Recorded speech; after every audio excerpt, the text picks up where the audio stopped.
എൻ്റെ ഗ്രാമം ഒറ്റപ്പെട്ട ഒരു പ്രദേശമായിരുന്നു. ഗാന്ധിജിയെ വെടിവെച്ചുവെന്ന വാർത്ത ഗ്രാമത്തിലെത്തിയപ്പോൾ അതിൻ്റെ ആഘാതം ഞങ്ങൾ ഇളം പ്രായക്കാർക്ക് ശരിക്കും അനുഭവപ്പെട്ടോ എന്ന് സംശയമാണ്.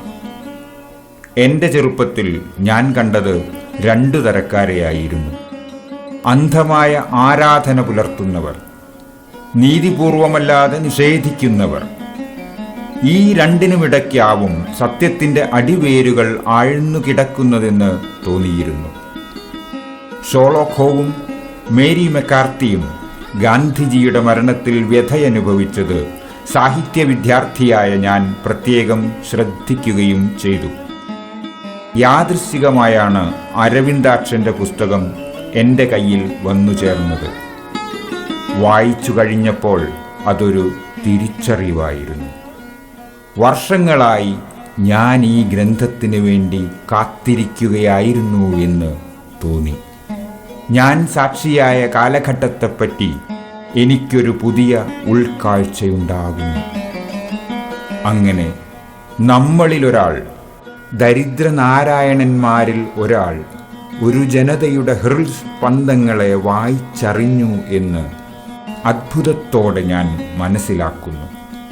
എന്തുകൊണ്ട് ഞാനിത് നേരത്തെ മനസ്സിലാക്കിയില്ല എന്ന് ഒരു പുസ്തകത്തിൻ്റെ വായനയ്ക്ക് ശേഷം സ്വയം ചോദിക്കാൻ ഇടവരുന്നു എങ്കിൽ ആ ഗ്രന്ഥം ഒരു വിശിഷ്ട ദൗത്യം നിർവഹിച്ചു എന്നർത്ഥം.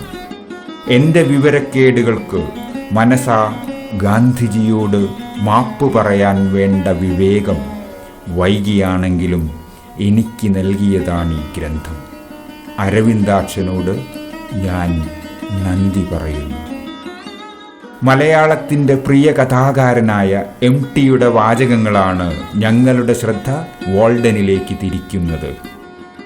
വീടെന്ന കപ്പലിന് മുകളിലിരുന്ന് ലോകസഞ്ചാരം നടത്തുന്ന വാൾഡനിലെ എഴുത്തുകാരനെ ബഷീറുമായി താരതമ്യപ്പെടുത്താനാവില്ല. എങ്കിലും രണ്ടുപേരെയും ഒരുമിപ്പിക്കുന്ന ഒരു പ്രകൃതിയുണ്ട്. പ്രണയവും ധ്യാനവും ദർശനവും നിറഞ്ഞ അക്ഷരങ്ങൾ, പുഴുവിൽ നിന്നും പൂമ്പാറ്റയുടെ സ്വപ്നങ്ങളിലേക്ക് വിരിയുന്ന നിഷ്കളങ്കമായ വാങ്മയ ചിത്രങ്ങൾ. വായനക്കാരുടെ ഹൃദയങ്ങളിൽ നന്മയുടെ നക്ഷത്രരശ്മികൾ വീഴ്ത്താൻ ഈ പുസ്തകം സഹായിക്കുമെന്ന് ഞങ്ങൾ കരുതുന്നു. ഈ എഴുത്തുകാരൻ്റെ കാഴ്ചപ്പാട് എപ്പോഴും നിർണായകമാണല്ലോ. അയാൾ ഏത് ആംഗിളിലാണ് കാണുന്നത് എന്നുള്ളത്. ഇപ്പോൾ എനിക്ക് തോന്നുന്നു മലയാളത്തിലെ സർഗാത്മക സാഹിത്യം കൊണ്ടു നടക്കുന്നവരൊക്കെയും അവരുടെ ഒരു വീക്ഷണകോണിൽ ഒരു യൂറോപ്യൻ ആധുനികതയുടെ പങ്കുപറ്റുന്നതായിട്ട്. അത് സ്വാഭാവികമായിട്ടും ഗാന്ധിയുടെ ഒരു സ്വാധീനം കൊണ്ടാണോ, അല്ല സയൻസ് അതിൻ്റെ ഒരു ജീവശാസ്ത്രത്തിൻ്റെതായ മേഖലയിലൂടെ കടന്നുപോയിട്ടാണോ സാർ ഇതിനെ മറികടക്കുന്നത്? ഇതിൽ ഒന്ന്, യൂറോപ്യൻ ആധുനികതയെ തള്ളിപ്പറയാനായിട്ട് മലയാള സാഹിത്യത്തിൽ ആരും അങ്ങനെ ശ്രമിക്കുന്നില്ല. സാഹിത്യത്തിലും ഇല്ല, രാഷ്ട്രീയത്തിലും ഇല്ല. ഇപ്പോൾ നമ്മൾ വളരെ ഗൗരവമുള്ള ആൾക്കാരോടൊക്കെ പറഞ്ഞു കഴിഞ്ഞാൽ ആധുനിക ശാസ്ത്രവും അല്ലെങ്കിൽ അതിൻ്റെ സാങ്കേതിക വിദ്യ ഇല്ലെങ്കിൽ നമ്മൾ നിങ്ങളൊക്കെ അനുഭവിക്കുന്ന, ആദ്യം തന്നെ അതാ പറയാം, നിങ്ങളുടെ വീട്ടിലുള്ള സാധനങ്ങളൊന്നും നിങ്ങൾക്ക് അനുഭവിക്കാൻ പറ്റുമായിരുന്നില്ല, പട്ടിണി മാറ്റാൻ കഴിയുമായിരുന്നില്ല, അങ്ങനെയൊക്കെയുള്ള മറ്റ് ചോദ്യങ്ങളാണ് നമ്മളോട് ചോദിച്ചുകൊണ്ടിരിക്കുന്നത്. വൈദ്യശാസ്ത്രത്തിൻ്റെ വികാസം, ആധുനിക വൈദ്യശാസ്ത്രത്തിൻ്റെ വികാസം, അങ്ങനെയൊക്കെയുള്ളൊരു കാര്യങ്ങളാണ്. പക്ഷേ ഞാൻ മനസ്സിലാക്കാൻ ഇപ്പോൾ ഈ ഭൂമിയുടെ അതിജീവനവുമായിട്ട് അല്ലെങ്കിൽ ഭൂമി രക്ഷപ്പെടുമോ എന്നുള്ള കാര്യത്തിൽ പോലും ഇത് 1981-82 ഇത് എൻ്റെ തലയിൽ കയറിയിട്ടുണ്ട്. അതിന് പ്രധാന കാരണം റിവൈവ് അവർ ഡൈയിങ് പ്ലാനറ്റ് എന്ന് പറഞ്ഞിട്ട് സരളാദേവിയുടെ ഒരു പുസ്തകമുണ്ട്. കാതറീൻ ഹിൽമാനാണ്, കാതറീൻ മേരി ഹിൽമാൻ. ഗാന്ധിയുടെ ശിഷ്യയായിരുന്ന അവർ പശ്ചിമ ഹിമാലയത്തിൽ ഒരു കൺസ്ട്രക്റ്റീവ് പ്രോഗ്രാമിലൂടെ ശരിക്ക് ആ ഗ്രാമീണരെ, ആദിവാസികളും അവിടുത്തെ ഇൻഡിജിനസ് ആയിട്ടുള്ള ആൾക്കാരെ വേറൊരു തരത്തിലേക്ക്, വേറൊരു ജീവിത രീതിയിലേക്ക് കൊണ്ടുവരാനുള്ള ശ്രമം നടത്തിയതിൻ്റെ കുറേ കൊല്ലങ്ങളുടെ പാകപ്പെട്ടിട്ടുള്ള ഒരു പുസ്തകമാണ്. അതിൻ്റെ അനുഭവങ്ങളാണ്. വാസ്തവത്തിൽ ആ റിവൈവ് അവർ ഡൈയിങ് പ്ലാനറ്റ്, അതായത് നമ്മുടെ ഭൂമിയെ എങ്ങനെ പുനരുദ്ധരിക്കാം എന്നുള്ള ആ ചർച്ച തന്നെയാണ് 1981-82 ശേഷം, 40 കൊല്ലത്തിന് ശേഷം ഇന്ന് ഭൂമിയിൽ വളരെ പ്രബലമായ ശക്തമായ ഒരു പ്രശ്നം നമ്മുടെ മുമ്പിലുള്ളത്. അന്ന് കേരളീയ സമൂഹത്തിലൂടെ എന്നെപ്പോലെയുള്ള ആൾക്കാർ ഈ പുസ്തകത്തിനെ ബേസ് ചെയ്തുകൊണ്ട് അടിസ്ഥാനപ്പെടുത്തിക്കൊണ്ട് നമ്മൾ സംസാരിക്കുമ്പോൾ എഴുതിയപ്പോൾ ആരും അതിനെ ഇത് ചെയ്യാൻ ശ്രമിച്ചിട്ടില്ല. അമ്മയെ മറന്നു പോകുന്ന ഉണ്ണികൾ എന്ന് പറയുന്ന ഒരു പുസ്തകത്തിൽ 13 ലേഖനങ്ങൾ, എക്സ്പ്രസ്സിൽ വന്ന ലേഖനങ്ങൾ നമ്മൾ പുസ്തകമാക്കി, പൂർണ്ണോദയ പുസ്തകമാക്കി കൊടുത്തപ്പോൾ അത് ആ രീതിയിലല്ല അത് എടുത്തത് എന്നുള്ളതാണ്. പ്രത്യേകിച്ച് ശാസ്ത്ര സാഹിത്യ പരിഷത്തോ മറ്റുള്ളവരൊക്കെ ഒന്നും തന്നെ. ഇന്ന് നമ്മൾ കാണുന്നത് ജെയിംസ് ലവ്ലോക്കിൻ്റെ ഒരു പുസ്തകം ഉണ്ട്, അതായത് റിവെഞ്ച് ഓഫ് ഗയ എന്ന് പറയുന്നത്. അതായത് ശരിക്കും ഭൂമിയുടെ പക എന്നൊക്കെ പറയുന്ന, വിദ്വേഷം എന്നൊക്കെ പറയുന്ന രീതിയിലുള്ളൊരു പുസ്തകമാണത്. അതിന് വേറെ തരത്തിലുള്ള ഈ ഗയ എന്ന് പറയുന്ന ഒരു ഗ്രീക്ക് ദേവതയായിട്ട് ബന്ധപ്പെടുത്തിക്കൊണ്ടുള്ള കാര്യങ്ങളാണ്. നമുക്ക് നമ്മുടെ സീതാദേവി എന്ന് പറയാവുന്നതാണ്. അത് അതിൻ്റെ ആ ഹിന്ദു ഇതിൽ നിന്നൊക്കെ മാറ്റി നിർത്തിക്കൊണ്ട് നമുക്ക് പറയാവുന്ന ഒരു സംഗതിയല്ലോ. അപ്പോൾ ഈ 40 കൊല്ലം കൊണ്ട് ഉണ്ടായിട്ടുള്ള ഈ അനുഭവത്തെ നമ്മൾ അന്ന് തന്നെ നമുക്കത് കാണാൻ കഴിയുകയും ആ രീതിയിൽ കാണാൻ കഴിയുകയും ചെയ്യുന്ന ഒരു ഇതുണ്ടായിരുന്നു, മനസ്സുണ്ടായിരുന്നു. ആ മനസ്സ് പരിഭാഗപ്പെടുത്തി എടുക്കാൻ എന്നെ സഹായിച്ചത് CP ഗംഗാധരൻ മാഷാണ്. അതായത് പുതുക്കാട് ചെങ്ങാലൂരുള്ള ഋഷിതുല്യനായ ഒരു മനുഷ്യനാണ് ഗംഗാധരൻ മാഷ്. ഒരാളും അദ്ദേഹത്തെ ഇന്ന് അറിയില്ല. ഒറ്റവൈക്കോൽ വിപ്ലവം, വൈദ്യശാസ്ത്രത്തിന് അതിർവരമ്പുകൾ, ഇവാൻ ഇല്ലിച്ച്, അങ്ങനെ കുറച്ച് പുസ്തകങ്ങൾ, തർജ്ജമ. അപ്പോൾ അങ്ങേരുമായിട്ടുള്ള ഒരു ആത്മബന്ധമാണ് ശരിക്കും എനിക്ക് ഇങ്ങനെ ഒരു കാഴ്ച കിട്ടാൻ കാരണം. അദ്ദേഹം തന്നെയാണ് പുസ്തകം എനിക്ക് തന്നത്. എൻ്റെ കയ്യിലിരിക്കുന്ന ഈ പുസ്തകം അദ്ദേഹം തന്ന പുസ്തകം തന്നെയാണ്. അതിലൂടെ കടന്നുപോയി പിന്നെ ഗാന്ധിയിലൂടെ വന്ന് ഗാന്ധിയുടെ ഈ ഒരു റിസർച്ചായിട്ട് ബന്ധപ്പെട്ടുകൊണ്ട് ബാങ്കിലിരിക്കുന്ന ഞാൻ റിസർച്ചായിട്ട് ചെയ്യാൻ കാരണം കുറേം കൂടി ആഴത്തിൽ പഠിക്കാൻ വേണ്ടിയിട്ടായിരുന്നു. പക്ഷേ ഇന്ന് നിർഭാഗ്യവശാൽ ഒരു പ്രശ്നം എന്താണെന്ന് വെച്ചാൽ, എന്നെ ഗാന്ധിയൻ ചിന്തകൻ എന്ന് പറഞ്ഞ് അങ്ങോട്ട് തള്ളിക്കളയും. ഞാൻ ഗാന്ധിയൻ ചിന്തകനല്ല വസ്തുത്തിൽ. ഗാന്ധിയിലൂടെ ഞാൻ സ്വാംശീകരിക്കുക, ബുദ്ധനിലൂടെ ഞാൻ സ്വാംശീകരിക്കുക അറിവ്, അല്ലെങ്കിൽ ആ ഒരു എന്താ പറയുക ധാതുക്കൾ, അത് വേറൊരു തരത്തിൽ ഞാൻ മാറ്റിയെടുത്തുകൊണ്ട് അവതരിപ്പിക്കുകയാണ് ചെയ്യുന്നത്. ഗാന്ധിയനൊന്നും ഒരിക്കലും പറയാൻ പറ്റില്ല. ഗാന്ധി മാത്രമല്ല.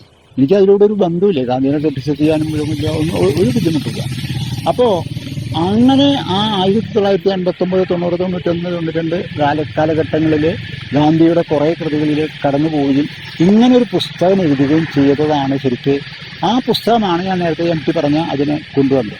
ആ പുസ്തകത്തിൽ ഊന്നുന്ന 1993 പുറത്തിറങ്ങിയ ആ പുസ്തകം അന്ന് എനിക്ക് വളരെ കൃത്യമായിട്ടൊരു കാഴ്ചയുണ്ടായിരുന്നു. ആധുനിക ശാസ്ത്രത്തിന് എതിരായിട്ടുള്ള ഒരു രീതിശാസ്ത്രം, ഒരു സാംസ്കാരിക വിപ്ലവം ഗാന്ധിയിലൂടെ അദ്ദേഹം സാധിക്കാനായിട്ട് ശ്രമിച്ചിട്ടുണ്ട്. അത് അദ്ദേഹത്തിൻ്റെ ഈ ആശ്രമങ്ങൾ, മറ്റുള്ള കാര്യങ്ങളൊക്കെ ആയിട്ട് ബന്ധപ്പെട്ടുകൊണ്ട്, അതായത് സത്യാഗ്രഹം നടത്തുമ്പോഴും ആ സത്യാഗ്രഹത്തിൻ്റെ ഒരു നാണയത്തിൻ്റെ 2 പുറങ്ങൾ എന്ന പോലെ രാഷ്ട്രീയ സത്യാഗ്രഹങ്ങൾ നടത്തുമ്പോഴും അതിനൊരു കൾച്ചറലായിട്ടുള്ള ഒരു ധ്വനി ഉണ്ടാവുന്നത്, അതിൻ്റെ കൾച്ചറലായിട്ടുള്ള സാർത്ഥത അല്ലെങ്കിൽ മീനിങ് അതായത് അർത്ഥം ഉണ്ടാവുന്നത് അത് രചനാത്മക പദ്ധതികളിലൂടെ, കൺസ്ട്രക്റ്റീവ് പ്രോഗ്രാമിലൂടെ അത് മാറ്റിയെടുക്കുമ്പോഴാണ്. ഇത് രണ്ടും കൂടി നടക്കുമ്പോൾ ഒരു ജീവിതത്തിൻ്റെ സമസ്ത മണ്ഡലങ്ങളിലേക്കും നമുക്ക് പ്രവേശിക്കാനായിട്ട് കഴിയും. ഒരു പുതിയ ലോകം ഉണ്ടാവും, ഒരു പുതിയ ഇന്ത്യ ഉണ്ടാവും, ഒരു പുതിയ മനുഷ്യൻ നവീകരിക്കപ്പെട്ടുണ്ടാവും എന്നുള്ളതാണ് അതിലൂടെ ഉണ്ടാവുന്നത്. അത് ഗാന്ധിയിൽ ഉണ്ടാവാൻ കാരണം ഗാന്ധിയിൽ ഒരു പ്രപഞ്ചബോധം ഉണ്ടായിരുന്നുള്ളതാണ്. പ്രപഞ്ചബോധം എന്ന് പറയുന്നത് ഈ ഭൂമിയിലെ അല്ലെങ്കിൽ പ്രപഞ്ചത്തിലെ എല്ലാ ചരാചരങ്ങളുമായി, ആ ചരാചരങ്ങളെ എല്ലാം ജീവൻ തുടിക്കുന്നതാണ് എന്ന് തിരിച്ചറിയാനും അത് സ്പന്ദിച്ചറിയാനുമുള്ള ഒരു ശ്രമം അദ്ദേഹത്തിലുണ്ടായിരുന്നു, ബുദ്ധനിലുണ്ടായിരുന്നു. ബുദ്ധനിൽ നിന്ന് അത് ഗാന്ധിയിലേക്ക് വരുന്നതായിട്ട് നമുക്ക് കാണാൻ പറ്റും. അതാണ് ഞാൻ ഗാന്ധിയെ ഇഷ്ടപ്പെടുന്നത്, ബുദ്ധനെ ഇഷ്ടപ്പെടുന്നത്. അതുകൊണ്ട് വേറെ ഒരു ഇതിലല്ല. ഈ പ്രപഞ്ചബോധം ഉണ്ടാവുമ്പോൾ അത് ഒരു എഴുത്തുകാരൻ നിലയ്ക്ക് ഈ പ്രപഞ്ചബോധം ഉണ്ടായി ആ പ്രപഞ്ചബോധത്തെ അയാൾ പ്രാവർത്തിക തലത്തിലേക്ക് കൊണ്ടുവരിക എന്നുള്ളത് എന്നെപ്പോലൊരു എഴുത്തുകാരന് സാധിക്കില്ല. ഞാനത് ചെയ്തിട്ടുമില്ല. പക്ഷേ എഴുത്തിലൂടെ നമുക്ക് ഈ പ്രപഞ്ചബോധം എങ്ങനെ സൗന്ദര്യാത്മകമായി നമുക്ക് കൊണ്ടുവരാമെന്നുള്ളതാണ് എൻ്റെ കഥയും നോവലും അന്വേഷിക്കുന്നത്. ഈ പ്രപഞ്ചബോധത്തെ എങ്ങനെ കൊണ്ടുവരാമെന്നുള്ളതാണ്. അതാണ് ഒച്ചിൻ്റെ മഹാനാണെങ്കിലും കാലുകൾ കൊണ്ട് ധ്യാനിക്കുകയാണെങ്കിലും മറ്റ് നോവലുകളാണെങ്കിലും ഏതാണ്ട് എല്ലാ നോവലുകളും കഥകളും അത് തന്നെയാണ്.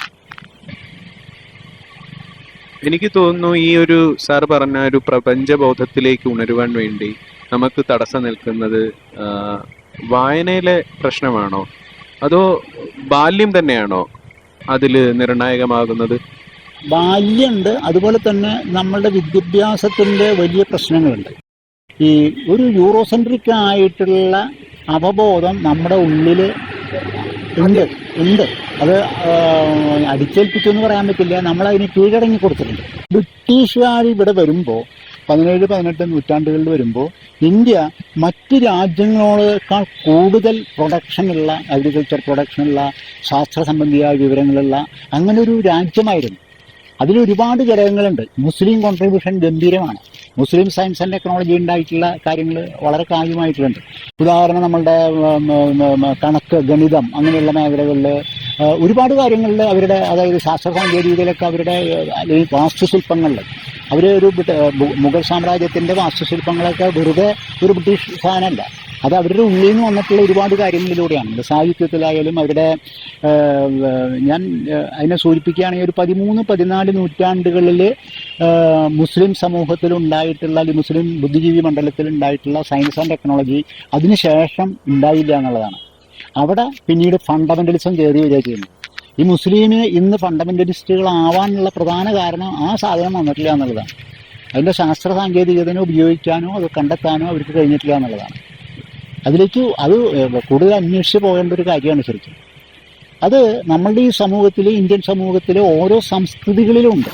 കേരളത്തിലുണ്ടായിരിക്കാം, അത് ജാതിയൊക്കെ ഉണ്ട് അതിൻ്റെ ഉള്ളിൽ, ജാതിയുടെ എല്ലാ കെട്ട് സാധനങ്ങളും അതിൻ്റെ ഉള്ളിലുണ്ടപ്പോൾ തന്നെ അത് എനിക്ക് തിരിച്ചറിയാൻ കഴിഞ്ഞതെന്ന് വെച്ചാൽ ഈ ഗാന്ധിയൻ അന്വേഷണത്തിനോടൊപ്പം തന്നെ മദ്രാസ് ബേസ്ഡ് ആയിട്ടുള്ള patriotic people oriented science and technology ഗ്രൂപ്പിൻ്റെ ആളുകളുമായിട്ട് എനിക്ക് ബന്ധപ്പെടാൻ കഴിയും.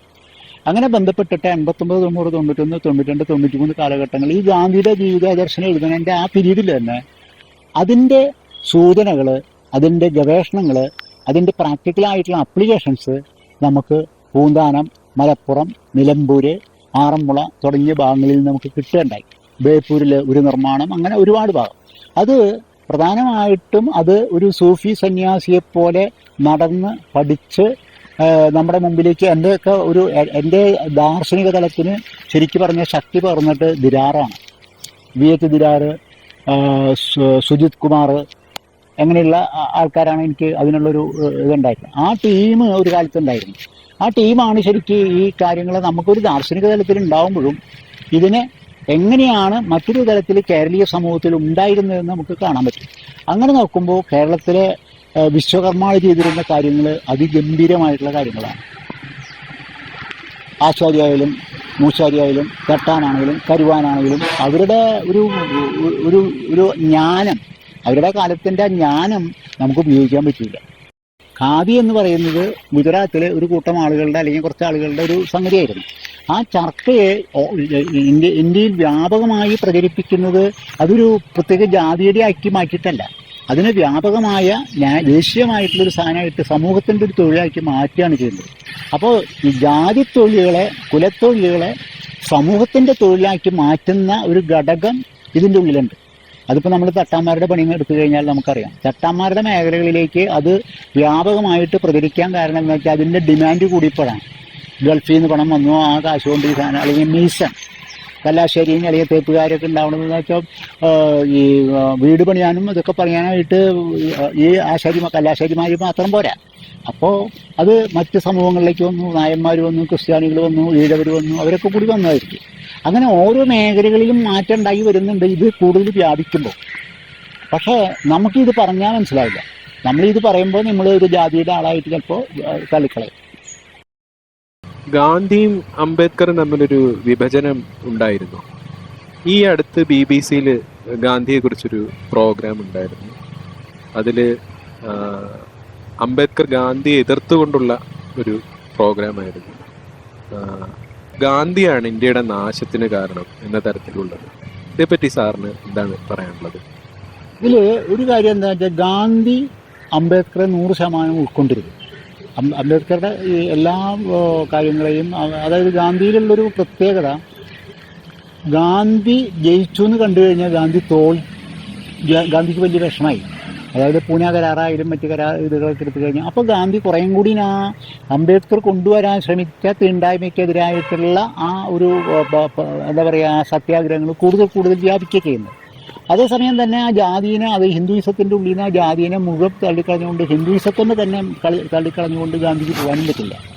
അതൊരു പ്രത്യേക ഘട്ടമാണ്. അതായത് 1931-32 ഇത് നടക്കുന്ന സമയത്ത് ഒന്ന് അംബേദ്കർ അങ്ങനെ ഒരു സെപ്പറേറ്റ് ആയിട്ടുള്ള ഇലക്ട്രേറ്റ് ആയിട്ട് അംബേദ്കർ പോവുകയാണെന്ന് വിചാരിക്കുക, ദളിതരെ മുഴുവൻ അവർ കൊണ്ടുപോവുകയാണ് എന്ന് വിചാരിച്ചു കഴിഞ്ഞാൽ, ഇപ്പുറത്ത് ഹിന്ദു മഹാസഭയുടെ, അതായത് സവാർക്കറും കൂട്ടരും കൂടിയിട്ട്, ആ സവാർക്കറൊക്കെ കൂടിയിട്ട് അവർ അതിൽ നിന്ന് ഹിന്ദുക്കളെ മുഴുവൻ ഇങ്ങോട്ട് കൊണ്ടുപോവുക. അപ്പുറത്ത് മുസ്ലിം ലീഗിൻ്റെ ജിന്ന അപ്പുറത്തേക്ക് കൊണ്ടുപോവുക. പിന്നെ ഇന്ത്യയുടെ സ്വാതന്ത്ര്യം എവിടെയാവും എന്നുള്ളതാണ് ഗാന്ധി അനുഭവിച്ചിട്ടുള്ളൊരു ധർമ്മസങ്കടം ഉണ്ട്. ശരിക്കും ഈ ധർമ്മസങ്കടം നമുക്ക് മനസ്സിലാവില്ല. ഈ ധർമ്മസങ്കടത്തിൽ നിന്ന് ആണ് അദ്ദേഹം എല്ലാവരെയും ഉൾക്കൊള്ളാൻ കഴിയുന്ന ഒരു എന്താ പറയുക, ഒരു മാർഗം കണ്ടുപിടിക്കുന്നത്. സാർ ഈ പറഞ്ഞ ആശയത്തിൽ നിന്നല്ലേ ഗാന്ധിയുടെ ധർമ്മധാതുക്കൾ എന്ന പുസ്തകം ഉണ്ടായിരിക്കുന്നത്? അതെ, ഗാന്ധിയുടെ ധർമ്മധാതുക്കൾ എപ്പോഴും നമ്മുടെ ഉള്ളിൽ, ഈ ധർമ്മധാതുക്കൾ അതിൽ നിന്ന് വരുന്നില്ല. ധർമ്മധാതുക്കൾ ഉണ്ടാവുന്ന ഈ പ്രപഞ്ചബോധത്തിന്റെ ഭാഗമായിട്ട് വരുന്നത്. അപ്പോഴീ പ്രപഞ്ചബോധത്തെ പറ്റി നമ്മൾ പറയുന്ന സമയം ഗാന്ധി ഇന്ത്യയിലെ ഗ്രാമങ്ങളിലൂടെ സഞ്ചരിക്കുകയും ദളിതർ ഉൾപ്പെടെയുള്ള മനുഷ്യരുമായിട്ട് ഇടപഴകി ജീവിക്കുകയും ചെയ്യുന്ന ഒരു കാലം ഉണ്ടായിരുന്നു. അപ്പോൾ സ്വാഭാവികമായിട്ടും അവരിൽ നിന്ന് പഠിച്ച കാര്യങ്ങൾ മറ്റൊരു രീതിയിൽ ഇത് അറിയാത്തവരെ പഠിപ്പിക്കുകയാണോ ഗാന്ധി ചെയ്തിരുന്നത്? അത് ദളിതർ മാത്രമല്ല, എല്ലാ വിഭാഗം ആളുകളിൽ നിന്നും ഗാന്ധിക്ക് തെറ്റുകൾ മനസ്സിലാക്കിക്കൊണ്ട് പഠിക്കാൻ കഴിഞ്ഞിട്ടുണ്ട്. ആദ്യകാലത്ത് ഗാന്ധി ആഫ്രിക്കയിൽ കാഫിറുകൾ തന്നെയാണ് നെഗ്രോകളെ വിളിച്ചിരുന്നത്. എല്ലാവരും അങ്ങനെയാണ് വിളിച്ചിരുന്നത്. അതൊരു മോശം പദമാണെന്ന് ഗാന്ധിക്ക് തോന്നിയ ഉടനെ തന്നെ അതിനെ മാറ്റിയാണ്. പിന്നീട് ഫീനിക്സ് സെറ്റിൽമെൻറ്റിലും ടോൾസ്റ്റോയ് ഫാമിൽ പോലും ഈ സുളു ആളുകൾ വരുന്നത് ഞാൻ കണ്ടിട്ടുണ്ട്. അവർ ഈ പ്രാർത്ഥനയിൽ പങ്കെടുക്കുന്നതും അവിടുത്തെ ഭക്ഷണം കഴിക്കാൻ വരുന്നതൊക്കെ ആയിട്ടുള്ള കാര്യങ്ങൾ ഞാൻ കണ്ടിട്ടുണ്ട്. അങ്ങനെയുള്ള സംഗതികളൊക്കെ ഉണ്ട്. അപ്പോൾ അതായത് ഒരാൾ നവീകരിക്കപ്പെടുന്നതായിട്ട് നമ്മൾ പറയില്ല. അതായത് ഓരോ ദിവസവും ഓരോ ചിന്തയിലും ഓരോ നിമിഷത്തിലും നമ്മൾ പുതിയൊരു മനുഷ്യനായിട്ട് മാറുന്നൊരു പ്രക്രിയ ചിന്തിക്കുന്ന മനുഷ്യനും അത് എക്സ്പീരിയൻസ് അനുഭവപ്പെടുന്ന മനുഷ്യൻ്റെ ഉണ്ട്. ഇത് നമ്മൾ പറയാനായിട്ട് കൂട്ടാക്കില്ല. നമ്മുടെ മിക്ക ആളുകൾക്കും ഈ ഒരു നവീകരണം നടക്കുന്നില്ല. അപ്പം അതുകൊണ്ടായിരിക്കാം ഈ അംബേദ്കറിസ്റ്റുകൾ ഇത്തരം കാര്യങ്ങളെ പറ്റിയിട്ട് വീണ്ടും വീണ്ടും പറയുന്നത്. പ്രത്യേകിച്ച് ബുദ്ധധർമ്മത്തെ പറ്റി ഒരു പുസ്തകം എഴുതിയിട്ടുള്ള ആളാണ് അംബേദ്കർ. ആ പുസ്തകം ഞാൻ വായിച്ചിട്ടുണ്ട്. ആ പുസ്തകത്തിൽ ബുദ്ധൻ്റെ ശൂന്യതാവാദത്തെ പറ്റിയിട്ട് അംബേദ്കർ വളരെ നന്നായിട്ട് പറഞ്ഞിട്ടുണ്ട്. ഞാൻ മലയാളത്തിലൊരു ലേഖനം എഴുതിയിട്ടുണ്ടായിരുന്നു, അംബേദ്കറുടെ ശൂന്യതാവാദം എന്ന് പറഞ്ഞിട്ടൊരു ലേഖനം എഴുതിയിട്ടുണ്ടായിരുന്നു. ആ അംബേദ്കറുടെ ശൂന്യതാവാദം അല്ലെങ്കിൽ ബുദ്ധൻ്റെ ശൂന്യതാവാദം എന്ന് പറയുന്നത് ഇന്ന് സയൻസ്, അതായത് ഫിസിക്സിനെ പോലെയോ അല്ലെങ്കിൽ മറ്റുള്ള എല്ലാ തലത്തിലുള്ള ശാസ്ത്രജ്ഞന്മാരും ആസ്ട്രോഫിസിക്സിലെ ആൾക്കാരൊക്കെ സമ്മതിക്കുന്നതാണ്. മനുഷ്യനെ ഉണ്ടാക്കിയിരിക്കുന്ന ഈ ജീവജാലങ്ങളെ അല്ലെങ്കിൽ പ്രപഞ്ചത്തെ ഉണ്ടായിരിക്കുന്ന ആറ്റമാണ്, അണുക്കളാണ്. ഈ അണുക്കളുടെ 99.9% അല്ലെങ്കിൽ 99.95% വായുവാണ്, ശൂന്യതയാണ്. ഈ ശൂന്യത ഈ മനുഷ്യൻ തിരിച്ചറിഞ്ഞു എന്നുള്ളതാണ് ഈ മനുഷ്യൻ്റെ ഏറ്റവും വലിയ പ്രജ്ഞ എന്ന് പറയുന്നത്. ഈ പ്രജ്ഞയിലൂടെ അദ്ദേഹം കണ്ടെത്തിയത് ഇങ്ങനെ എല്ലാ ജീവജാലങ്ങൾക്കും, ചേതനമായ വസ്തുക്കൾക്കും അചേതനമായ വസ്തുക്കൾക്കും ഇതാണ് അതിൻ്റെ ഭാവമെങ്കിൽ, അതിൻ്റെ സത്തയെങ്കിൽ, ആ പ്രപഞ്ചധാതു എന്ന് പറയുന്ന സംഗതി എന്ന് പറയുന്നത് എല്ലാറ്റിനെയും ഉൾക്കൊള്ളുന്നതാവേണ്ടേ എന്നുള്ളതാണ് ചോദ്യം. എനിക്ക് അംബേദ്കറിസ്റ്റുകളോട് ചോദിക്കാനുള്ളത് ഇതാണ്. അംബേദ്കർ ബുദ്ധനെ മനസ്സിലാക്കിയിട്ടുണ്ടെങ്കിൽ ഒരിക്കലും ഗാന്ധി മോശമായിക്കോട്ടെ അല്ലെങ്കിൽ നന്നായിക്കോട്ടെ നമുക്ക് എതിർക്കാൻ പറ്റില്ല. ഇപ്പോൾ എന്നെയൊക്കെ സംബന്ധിച്ചിടത്തോളം പിണറായി വിജയനും അല്ലെങ്കിൽ മോഡിയും രണ്ട് വ്യത്യസ്തമായിട്ടുള്ള അധികാര കേന്ദ്രങ്ങളിലൂടെ കടന്നു പോകുന്ന ആളുകളാണ്. അവരുടെ ഒരുപാട് പ്രശ്നങ്ങളെ നമുക്കറിയാം. വ്യക്തിപരമായ തലത്തിൽ എനിക്ക് അവരോട് യാതൊരു ബുദ്ധിമുട്ടും തോന്നാറില്ല. അവരുടെ ബാല്യങ്ങളോ അല്ലെങ്കിൽ അവരുടെ ഇതായിരിക്കാം അവർ അങ്ങനെ രൂപപ്പെടുത്തിയിട്ടുണ്ടാവുക. നമ്മൾ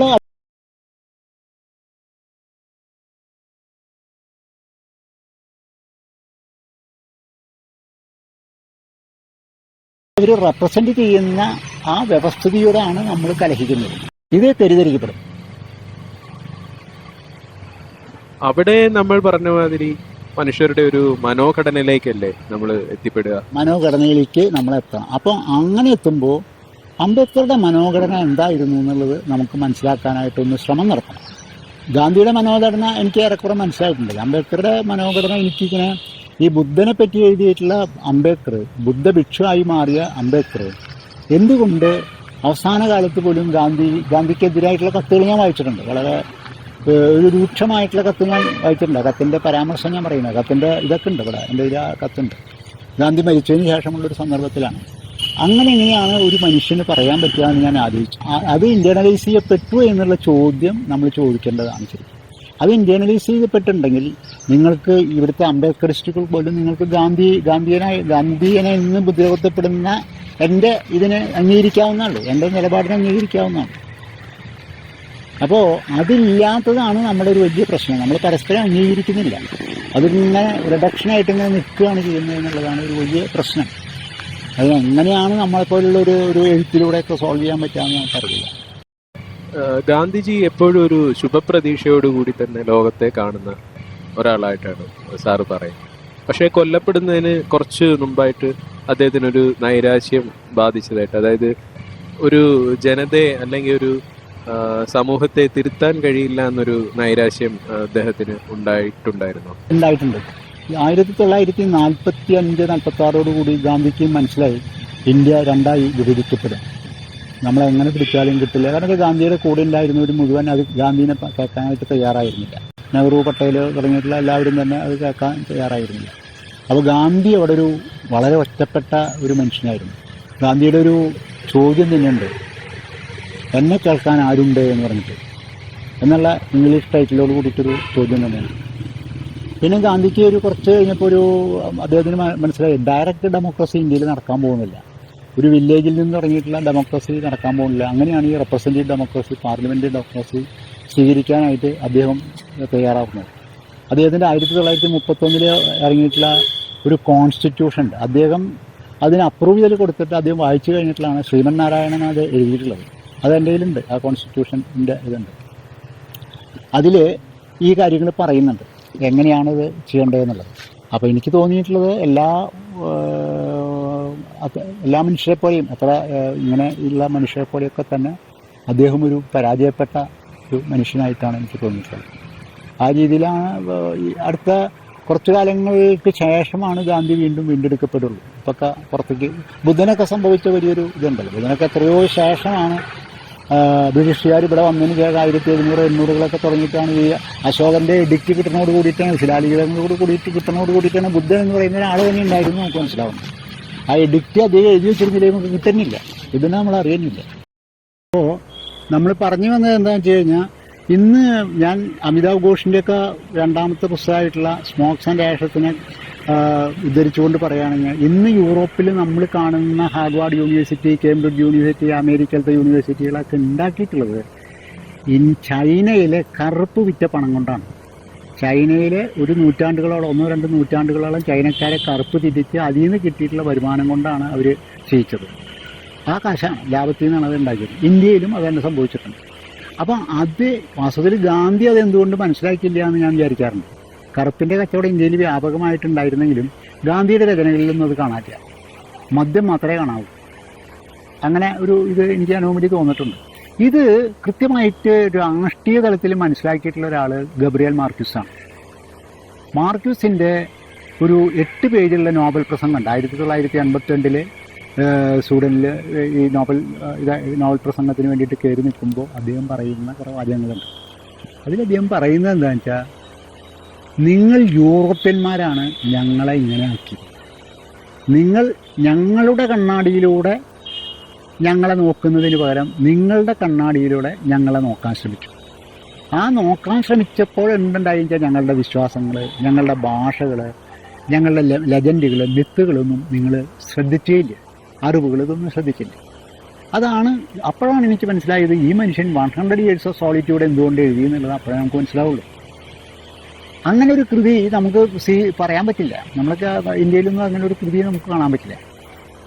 അത് 100 years സോളിറ്റ്യൂഡിൻ്റെ അർത്ഥം മനസ്സിലായി, ഏകാന്തതയുടെ 100 വർഷങ്ങളുടെ അർത്ഥം മനസ്സിലാവുന്നത് ഇങ്ങനെയാണ്.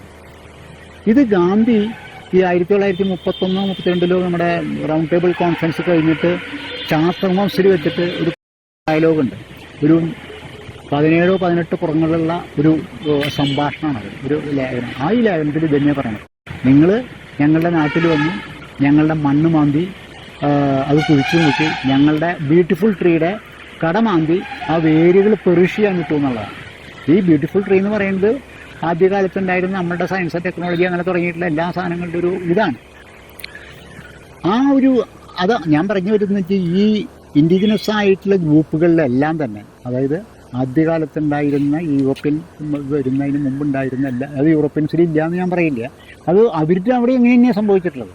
അവിടെ ഇൻഡിജിനസ് ആയിട്ടുള്ള ആളുകളുണ്ടായിരുന്ന ആൾക്കാരെ ഇല്ലാണ്ടാക്കിയിട്ടാണ് അവരുടെ വ്യവസായ ഗ്രൂപ്പുകളും സാധനങ്ങളും വന്നിട്ടുള്ളത് എന്നുള്ളത് വളരെ കൃത്യമായിട്ട് എല്ലാവരും ഇപ്പോൾ പറയുന്നുണ്ട്. അപ്പോൾ അതുകൊണ്ടാണ് നമ്മൾ തോറ ആയാലും എമേഴ്സൺ ആയാലും ടോൾസ്റ്റോയ് ആയാലും നമുക്ക് കുറേ ആളുകളുമായിട്ടുള്ളൊരു ബന്ധം നമുക്ക് വരുന്നത് അങ്ങനെയാണ്. അതായത് അത് യൂറോപ്യൻ ആയിട്ടുള്ളോ വെള്ളക്കാരനായതുകൊണ്ടോ കറുത്തവനായതുകൊണ്ടോ അല്ലെങ്കിൽ ബ്രൗണിഷ് ആയതുകൊണ്ടോ അല്ല നമുക്ക് സംഭവിക്കുന്നത്. ഈ ഒരു പ്രപഞ്ചബോധം ഉണ്ടാവുമ്പോഴാണ്, അല്ലെങ്കിൽ അതിൻ്റെ കേവലമായൊരു ബോധമെങ്കിലും ഉണ്ടാവുമ്പോഴാണ് നമ്മൾ ഒരു നല്ല രാഷ്ട്രീയക്കാരനാവുന്നത്, നല്ല എഴുത്തുകാരനാവുന്നത്, നല്ല ഒരു മനുഷ്യനാവുന്നത്. നല്ല മനുഷ്യൻ എന്ന് പറഞ്ഞാൽ നമ്മളെല്ലാവരും നല്ല മനുഷ്യരാണ്, ഞാൻ ഒരാളെ കുറ്റം പറയില്ല. പക്ഷേ അത് കാരുണ്യം തികഞ്ഞിട്ടുള്ള ഒരാൾ, കാരുണ്യത്തിലേക്ക് പോകാൻ പറ്റുന്ന ഒരാളായിട്ട് നമുക്ക് മാറുന്നത്, നമ്മുടെ പ്രവൃത്തികളിൽ നന്മ തെളിയുന്നത് അപ്പോഴാണ്. അതിപ്പോൾ നമ്മളെ അറിയണമെന്നില്ല. നമ്മളുടെ അമ്പലത്തിൽ പോകുന്ന ഒരാളോ പള്ളിയിൽ പോകുന്ന ഒരു സ്ത്രീയോ അല്ലെങ്കിൽ ചെടിക്ക് വെള്ളം ഒഴിക്കുന്ന ഒരാളോ ഇത് ചെയ്യുന്നുണ്ട്. പക്ഷേ ഇത് അറിയണമെന്നില്ല. ഇത് സ്വതസിദ്ധമായി സഹജമായി ഇൻഹറൻ്റായിട്ട് നമ്മുടെ സമൂഹത്തിലുള്ള ധാരയാണ്. അത് യൂറോപ്പായാലും എവിടെയായാലും ഉണ്ട്. അതിനെ തള്ളിക്കളഞ്ഞുകൊണ്ട്, അതിനെ തിരസ്കരിക്കുന്ന, അതിനെ റിജക്റ്റ് ചെയ്യുന്ന ഒരു വിദ്യാഭ്യാസം, മോഡേണിറ്റിയാണ് നമ്മളിവിടെ കൊണ്ടുവന്നുള്ളത് കൊണ്ടാണ് നമുക്കിത് മനസ്സിലാകാത്തത്. അതാണ് നമ്മളെ ഈ ബുദ്ധനെ തള്ളിക്കളയാനും ഗാന്ധിനെ തള്ളിക്കളയാനുള്ള നമ്മുടെ കാരണം അതാണ്. അല്ല, ഗാന്ധി ഇത് വളരെ നേരത്തെ അറിയുന്നത് കൊണ്ടല്ലേ ടോൾസ്റ്റോയ് ഫാമിലും മറ്റും സമാന്തരമായ വിദ്യാലയങ്ങൾ അദ്ദേഹം നടത്തിയിരുന്നത്? അതുകൊണ്ടാണ് ഞാൻ പറഞ്ഞില്ലേ, ഗാന്ധിയുടെ ഈ പരീക്ഷണങ്ങളെല്ലാം തന്നെ ഇത് നേരത്തെ അറിയുന്നതുകൊണ്ടാണ്. വായനയിലൂടെയും അനുഭവങ്ങളിലൂടെയാണ്. രണ്ട് തരം അനുഭവങ്ങളാണ്. ഒരു എഴുത്തുകാരന് രണ്ട് തരം അനുഭവങ്ങളുണ്ട്. ഗാന്ധിയെപ്പറ്റി പറയുമ്പോൾ തന്നെ, ഒന്ന് നമ്മളുടെ കുട്ടിക്കാലത്തും അതുപോലെയുള്ള ജീവിതത്തിൻ്റെ ഇതിൽ നിന്ന് കിട്ടിയിട്ടുള്ള അനുഭവങ്ങൾ, വളരെ പച്ചയായിട്ടുള്ള അനുഭവങ്ങൾ. അതുപോലെ തന്നെ നമ്മളുടെ വായനകളിലൂടെയുള്ള അനുഭവങ്ങൾ. ആ വായനയിലൂടെയുള്ള അനുഭവങ്ങൾ നമ്മളുടെ മറ്റേ അനുഭവങ്ങളുമായിട്ട് നമ്മൾ സമന്വയിപ്പിച്ചുകൊണ്ട് ഓരോ അനുഭവത്തിനെയും, ഞാനത് പറയുമ്പോൾ ഒരു അധിക പ്രസംഗമാണെന്ന് പറയരുത്, ഓരോ വാക്കും അല്ലെങ്കിൽ ഓരോ പ്രവൃത്തി ചെയ്യുമ്പോഴും ഈ പ്രപഞ്ചബോധത്തിൻ്റെ ഉരകല്ലിൽ ഒന്ന് തേച്ച് മിനുക്കിയിട്ടാണ് നമ്മളിത് കാണാൻ ശ്രമിക്കുന്നത്. അപ്പോൾ ഒരു എഴുത്തുകാരന് കിട്ടുന്ന കാഴ്ച വളരെ വ്യത്യസ്തമാണെന്നാണ് എനിക്ക് പറയാനുള്ളത്. അതെ, അത് വളരെ ക്ലിയർ ആണ്. പലപ്പോഴും നമ്മൾ നമ്മുടെ അറിവുകളുടെ തടവുകാരായി മാറും. ബാല്യത്തിൽ നിന്ന് എനിക്ക് ഇന്ന അറിവുണ്ട്, എൻ്റെ മനസ്സിലത് ഉറച്ചുപോയി, ഇതിനപ്പുറത്തുള്ളത് ഞാൻ എടുക്കുന്നില്ല. നേരെ മറിച്ച് ഗാന്ധിയെ പോലുള്ള മഹത്വമുള്ള ആളുകളിലും അതുപോലെ ആ മഹത്വത്തെ അംഗീകരിച്ച് അതിൻ്റെ നന്മകളെ സ്വാംശീകരിക്കുന്ന ആളുകളിലും ഈ തരത്തിലുള്ള വായനയാണുള്ളത്.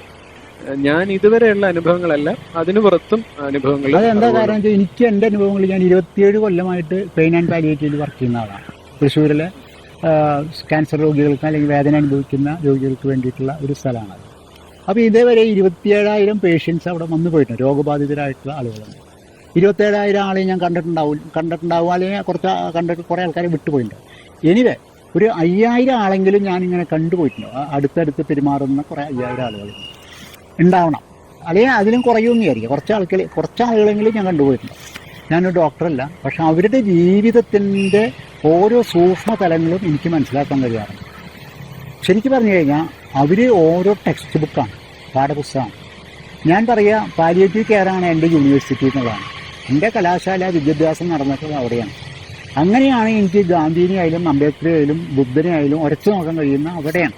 അപ്പോൾ എന്നെ സംബന്ധിച്ചിടത്തോളം ബുദ്ധനും ഗാന്ധിയും അംബേദ്കറും എന്ന് പറഞ്ഞു കഴിഞ്ഞാൽ വെറും ഉരകല്ലുകൾ മാത്രമാണ്, എടുത്തു കളയാനൊരു ബുദ്ധിമുട്ടില്ല.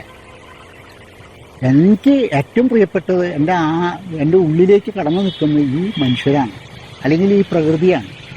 ഒരു പന്നിയുടെ കയ്യിൽ നിന്ന് എനിക്ക് പഠിക്കാനുണ്ട്. മലത്തിലും അല്ലെങ്കിൽ ഇതിലൊക്കെ മാഴുകി ജീവിക്കുന്ന ഒരു പന്നിയിൽ എനിക്ക് പഠിക്കാനുണ്ട്. കാരണം ഞാനൊരു പന്നിയാണെന്ന് എനിക്ക് തോന്നിയിട്ടുണ്ട്. ഇന്നല്ല, പല കാലങ്ങളിലും തോന്നിയിട്ടുണ്ട്. മലക്കെ തിന്ന് ജീവിക്കുന്ന ഒരു പന്നിയാണ് ഞാൻ. പക്ഷെ അത് എൻ്റെ കുറ്റമല്ല, എൻ്റെ ഇവല്യൂഷണറി സ്പിരിറ്റിൽ എനിക്കത് തിന്നേണ്ടി വന്നിട്ടുണ്ട്. ഈ ഒരു ഇത് നമുക്ക് മനസ്സിലാകുന്നില്ലെങ്കിൽ നമുക്ക് വളരെ ബുദ്ധിമുട്ടാണ്. ഒരു പ്രപഞ്ചബോധം നമ്മുടെ ഉള്ളിൽ, എഴുത്തുകാരൻ്റെ ഉള്ളിൽ ഉണ്ടാവണം എന്നുള്ളതാണ്. അങ്ങനെ വരുമ്പോഴാണ് നമുക്ക് അത് നമ്മൾ ഒരു പ്രപഞ്ചബോധം ഉണ്ടാവുക എന്ന് പറഞ്ഞു കഴിഞ്ഞാൽ, സാൻഡ്ര മെരയുടെ എംബേഴ്സ് എന്ന് പറഞ്ഞിട്ടൊരു നോവലുണ്ട്. എംബേഴ്സ്, സാൻഡ്ര മെരയ എന്ന് പറഞ്ഞിട്ടൊരു എഴുത്തുകാരൻ്റെ ഒരു എംബേഴ്സ് എന്ന് പറഞ്ഞിട്ടൊരു നോവലുണ്ട്. ഒരു 198 പേജുള്ള ഒരു നോവലാണ്. അതിൽ ഈ പറഞ്ഞ സാധനം ഉണ്ട്. അതിൽ ഇതൊന്നും അയാൾ പറയണില്ല.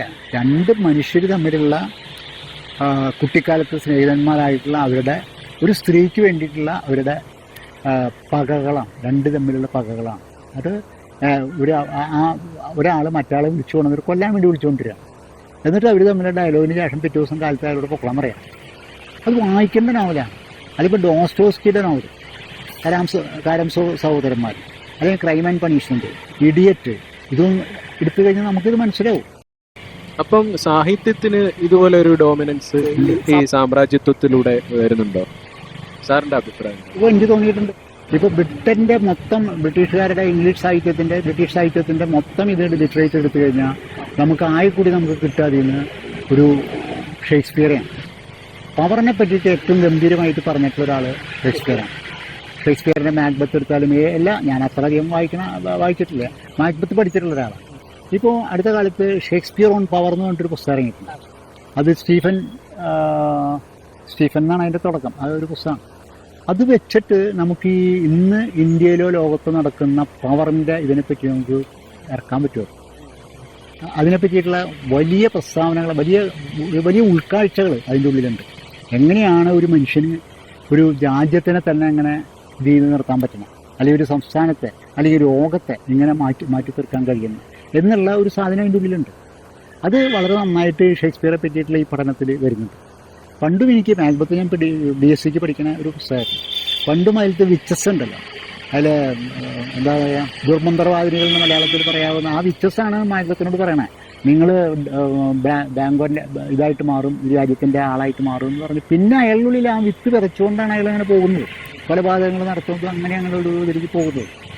അത് നമ്മുടെ ഉള്ളിലൊക്കെ തന്നെ ഈ സാധനം ഉണ്ട്. ഒരു പവറിനെ പറ്റിയിട്ടുള്ള ഒരു സാധനം നമ്മുടെ ഉള്ളിലുണ്ട്, എല്ലാവരിലും ഉണ്ട് ഈ പവറുണ്ട്. ഇതിനെ എങ്ങനെയാണ് നമ്മൾ ട്രാൻസെൻഡ് ചെയ്യുക എന്നുള്ളതാണ് പ്രശ്നം. ഒരുപക്ഷെ നമ്മൾ അങ്ങനെ ഒരു ആയിരുന്നെങ്കിൽ നമ്മളും ഒരു ടൈറൻ്റ് ആവും, ഏകാധിപതിയാവും. നമ്മളുടെ ബാല്യം അല്ലെങ്കിൽ അത്തരമൊരു മനോഘടനയിലൂടെയാണ് നമ്മൾ കടന്നു പോയിട്ടുള്ളെങ്കിൽ അങ്ങനെ പകയുടെയും വിദ്വേഷത്തിൻ്റെയും അല്ലെങ്കിൽ അങ്ങനെ നീതി നിഷേധത്തിൻ്റെയും ഒക്കെ രീതിയിലാണെങ്കിൽ ഈ ഹിറ്റ്ലറെ പറ്റിയിട്ട് അറിയാലോ. അഡോൾഫ് ഹിറ്റ്ലറുടെ ബാല്യം എന്ന് പറയുന്നത് വളരെ ഭീകരമായൊരു ബാല്യമായിരുന്നു, വേദനിക്കുന്നൊരു ബാല്യമായിരുന്നു. അതിൽ നിന്നാണ് അയാൾ വേറൊരു പകയിലൂടെ കടന്നു പോകുന്നത്. അപ്പോൾ അയാൾക്ക് മനസ്സിലാവുന്ന എൻ്റെ എല്ലാ പ്രശ്നങ്ങൾക്കും കാരണം ജൂതനാണെന്നുള്ളതാണ്. പിന്നെ അയാൾ അങ്ങോട്ട് ജൂതനെ കൊല്ലുക എന്നുള്ളത്, അതായത് ഈ പക വന്നു കഴിഞ്ഞാൽ നമ്മുടെ എല്ലാ മനസ്സിലും ഉണ്ട്. എല്ലാവരുടെ മനസ്സിലും, വ്യക്തി മനസ്സിൽ നമ്മളൊരു കാര്യത്തെ റിലേറ്റ് ചെയ്യുന്നത് 30 കൊല്ലം മുമ്പ് ഇന്നയാൾ ഇന്നത് എന്നോട് കാണിച്ചിട്ടുണ്ട്. അത് എൻ്റെ മനസ്സിലിങ്ങനെ നമ്മൾ റിലേറ്റ് ചെയ്യണം. അത് ഞാൻ ഇന്ന ദിവസം ഇന്ന സമയത്ത് ഞാൻ പല ആളുകളിലൊന്നും കണ്ടിട്ടുണ്ട്. ഈ രീതിയിലുള്ള കാര്യങ്ങൾ നമ്മൾ ഓർത്തു വയ്ക്കരുത്. വാസ്തവത്തിൽ നമ്മളത് ഓർമ്മിക്കേണ്ട കാര്യമില്ല, അതങ്ങോട്ട് വിട്ടു കളയാ വേണ്ട. അതാണ് ബുദ്ധൻ പറയുന്നത്, നിങ്ങൾ പ്രസൻറ്റിൽ ജീവിക്കാൻ പറയുന്നത്. നിങ്ങൾ ഈ ഭൂതകാലത്തിൻ്റെ ഭാരം നിങ്ങൾ എടുക്കരുതെന്ന് പറയുന്നു. ഭൂതകാലത്തിൻ്റെ ഭാരം എടുത്തു കഴിഞ്ഞാൽ നിങ്ങൾക്കത് താങ്ങാൻ പറ്റില്ല. നിങ്ങൾ എപ്പോഴും ഒരു വെറുപ്പിൻ്റെ ആളായിട്ട്, നെഗറ്റിവിറ്റിയുടെ ആളായിട്ടാണ് നിങ്ങൾക്ക് ജീവിക്കാൻ പറ്റുന്നത്. നിങ്ങളതൊന്ന് കളഞ്ഞു നോക്കൂ, സുഖമായിട്ട് നിങ്ങൾക്ക് ജീവിക്കാം. നാളത്തെ പറ്റിയിട്ടും ഇന്നലത്തെ പറ്റിയിട്ടും പറയാതെ ഇന്നത്തെ കാലത്ത് ലോകത്ത് മാത്രം ജീവിക്കാൻ കഴിയുകയാണെങ്കിൽ അത് വലിയൊരു സംഗതിയാണ്. പക്ഷേ എളുപ്പമല്ല. ഭൂതകാലത്തെ പറ്റിയിട്ട് എനിക്ക് യാതൊരു ബുദ്ധിമുട്ടും തോന്നാറില്ല. അത് തന്നെ ഒരിക്കലും ചെയ്യാതെ. ഭാവിയെ പറ്റിയിട്ടില്ല. പക്ഷേ പ്രസൻറ്റ് ടെൻസിൽ ചില പ്രശ്നങ്ങൾ നമ്മളെ ബാധിക്കുകയാണ്. അപ്പം രാഷ്ട്രീയത്തെപ്പറ്റി ഞാനിങ്ങനെ വിചാരിക്കും, രാഷ്ട്രീയത്തിൻ്റെ ഇങ്ങനെയുള്ളൊരു അവസ്ഥയിൽ ഭയങ്കര കയോട്ടിക്കായിട്ടുള്ള അറ്റ്മോസ്ഫിയറിൽ ജീവിക്കേണ്ടി വരുമെന്ന് എന്നെപ്പോലുള്ള ഒരാൾ വിചാരിച്ചിട്ടില്ല. 1990 വരെ ഞാൻ വിചാരിച്ചിട്ടില്ല. 90-92 എനിക്ക് പതുക്കെ മനസ്സിലായി തുടങ്ങിയത് വേറെ തരത്തിലേക്ക് പോവും എന്ന് മനസ്സിലായി തുടങ്ങിയത്. അത് കോൺഗ്രസ്സുകാരായിരിക്കും, അതിൻ്റെ ആൾക്കാർ മറ്റവരായിരിക്കും, മറ്റവരായിരിക്കും, അതല്ല. അപ്പോൾ അങ്ങനെ ഒരു തലമുണ്ടാകുന്ന നമ്മുടെ മനസ്സിൽ ഉണ്ടാവുന്നില്ല. അതായത് ഇങ്ങനൊരു ലോകം, ഇങ്ങനൊരു കയോട്ടിക്കായിട്ടുള്ള ഭയങ്കര ബുദ്ധിമുട്ടുള്ള, നമുക്ക് ശ്വാസം കഴിക്കാൻ പോലും പറ്റാത്ത രീതിയിലുള്ള ഒരു കാലത്തിലേക്ക് നമ്മൾ കടക്കുന്നു വിചാരിച്ചില്ല. IT മേഖലയിലുള്ള ആളുകളെ സംബന്ധിച്ചിടത്തോളം, നമ്മളുടെ മിഡിൽ ക്ലാസ്സിലുള്ള സാധാരണ മനുഷ്യരെ സംബന്ധിച്ചിടത്തോളം അവർക്ക് എപ്പോഴും താല്പര്യം എന്താണെന്ന് വെച്ച് കഴിഞ്ഞാൽ ഒരു സേഫ്റ്റിയാണ്, സുരക്ഷിതത്വം, അതായത് ഭദ്രത. നിങ്ങൾ ഭദ്രത വേണോ സ്വാതന്ത്ര്യം വേണോ എന്ന് ചോദിച്ചു കഴിഞ്ഞാൽ ആൾക്കാരെന്താണ് പറയുക? ശരി, പലരും ഭദ്രത തന്നെ പറയും. ഭദ്രത. അത് നമ്മൾ ഈ സമൂഹത്തിൻ്റെ ഏത് ക്ലാസ്സിലുള്ള ആളുകളായിട്ട് ഭക്ഷണം കിട്ടണമെങ്കിൽ എങ്ങനെയും വിരോധം. അതാണ് പലപ്പോഴും നമുക്ക് പിണറായി വിജയൻ്റെ ആ കൊറോണ കാലം കഴിഞ്ഞിട്ട് അല്ലെങ്കിൽ ആ പ്രളയത്തിന് ശേഷം ഉണ്ടായിട്ടുള്ള രണ്ടാമത്തെ വിജയത്തിന് പ്രധാന കാരണം അതാണ്. അതിൽ തെറ്റുകളില്ലാണ്ടല്ല ആൾക്കാർ ഇത് സമ്മതി കൊടുത്തത്. ഇത് തന്നെയാണ് മോഡിയുടെ ഇതിലും വരുന്നത്. മോഡിയുടെ ഇതിൽ വരുന്നത് എന്താണെന്ന് വെച്ച് കഴിഞ്ഞാൽ ഒന്ന് പക, ആ പഴയ കാലത്തെ പകയെ അവർ കൊണ്ടുവരിക. ആ പഴയ കാലത്തെ പക കൊണ്ടുവന്നിട്ട് അതിന് കാരണക്കാരായത് നെഹ്റു ആണ്, ഗാന്ധിയാണ്, ബുദ്ധനാണ് എന്നുള്ളത് നമ്മളെ കൊണ്ട് അങ്ങോട്ട് ഒരു തലത്തിലേക്ക് കണ്ടീഷൻ ചെയ്തിട്ട് അതിനെ അവർ ആ ഒരു വലിയ സോഷ്യൽ മീഡിയയിൽ കൂടെ ടെക്നോളജിക്കലായിട്ട് ഇതിനെങ്ങനെ കൊണ്ടുവരികയാണ്. അതെല്ലാം ദിക്കിലേക്ക് കൊടുക്കുകയാണ് ചെയ്യുന്നത്. അതോടൊപ്പം തന്നെ മോഡി ചെയ്യുന്ന വേറൊരു കൗശലപൂർവ്വം, നല്ല കൗശലമുള്ളൊരു മനുഷ്യനാണ്. ആ കൗശലപൂർവ്വം ചെയ്യുന്നത് എന്താ വെച്ചാൽ, ആരോ പറഞ്ഞതുപോലെ അഡാനിക്ക് 2 എയർപോർട്ട് കൊടുക്കുമ്പോൾ സാധാരണക്കാരനായ പാവപ്പെട്ട ഒരാൾക്ക് 2 സിലിണ്ടർ കൊടുക്കും, ഗ്യാസ് സിലിണ്ടർ കൊടുക്കും, കാശ് കുറവായിട്ട് സിലിണ്ടർ കൊടുക്കും. ഇത് എനിക്ക് തോന്നുന്നത് പ്രണയ ഗുഹ തക്കുറ ആരാണ് പറഞ്ഞതുകൊണ്ട് ഇതിങ്ങനെ പറയാം. അത് ഒരു സത്യമാണത്.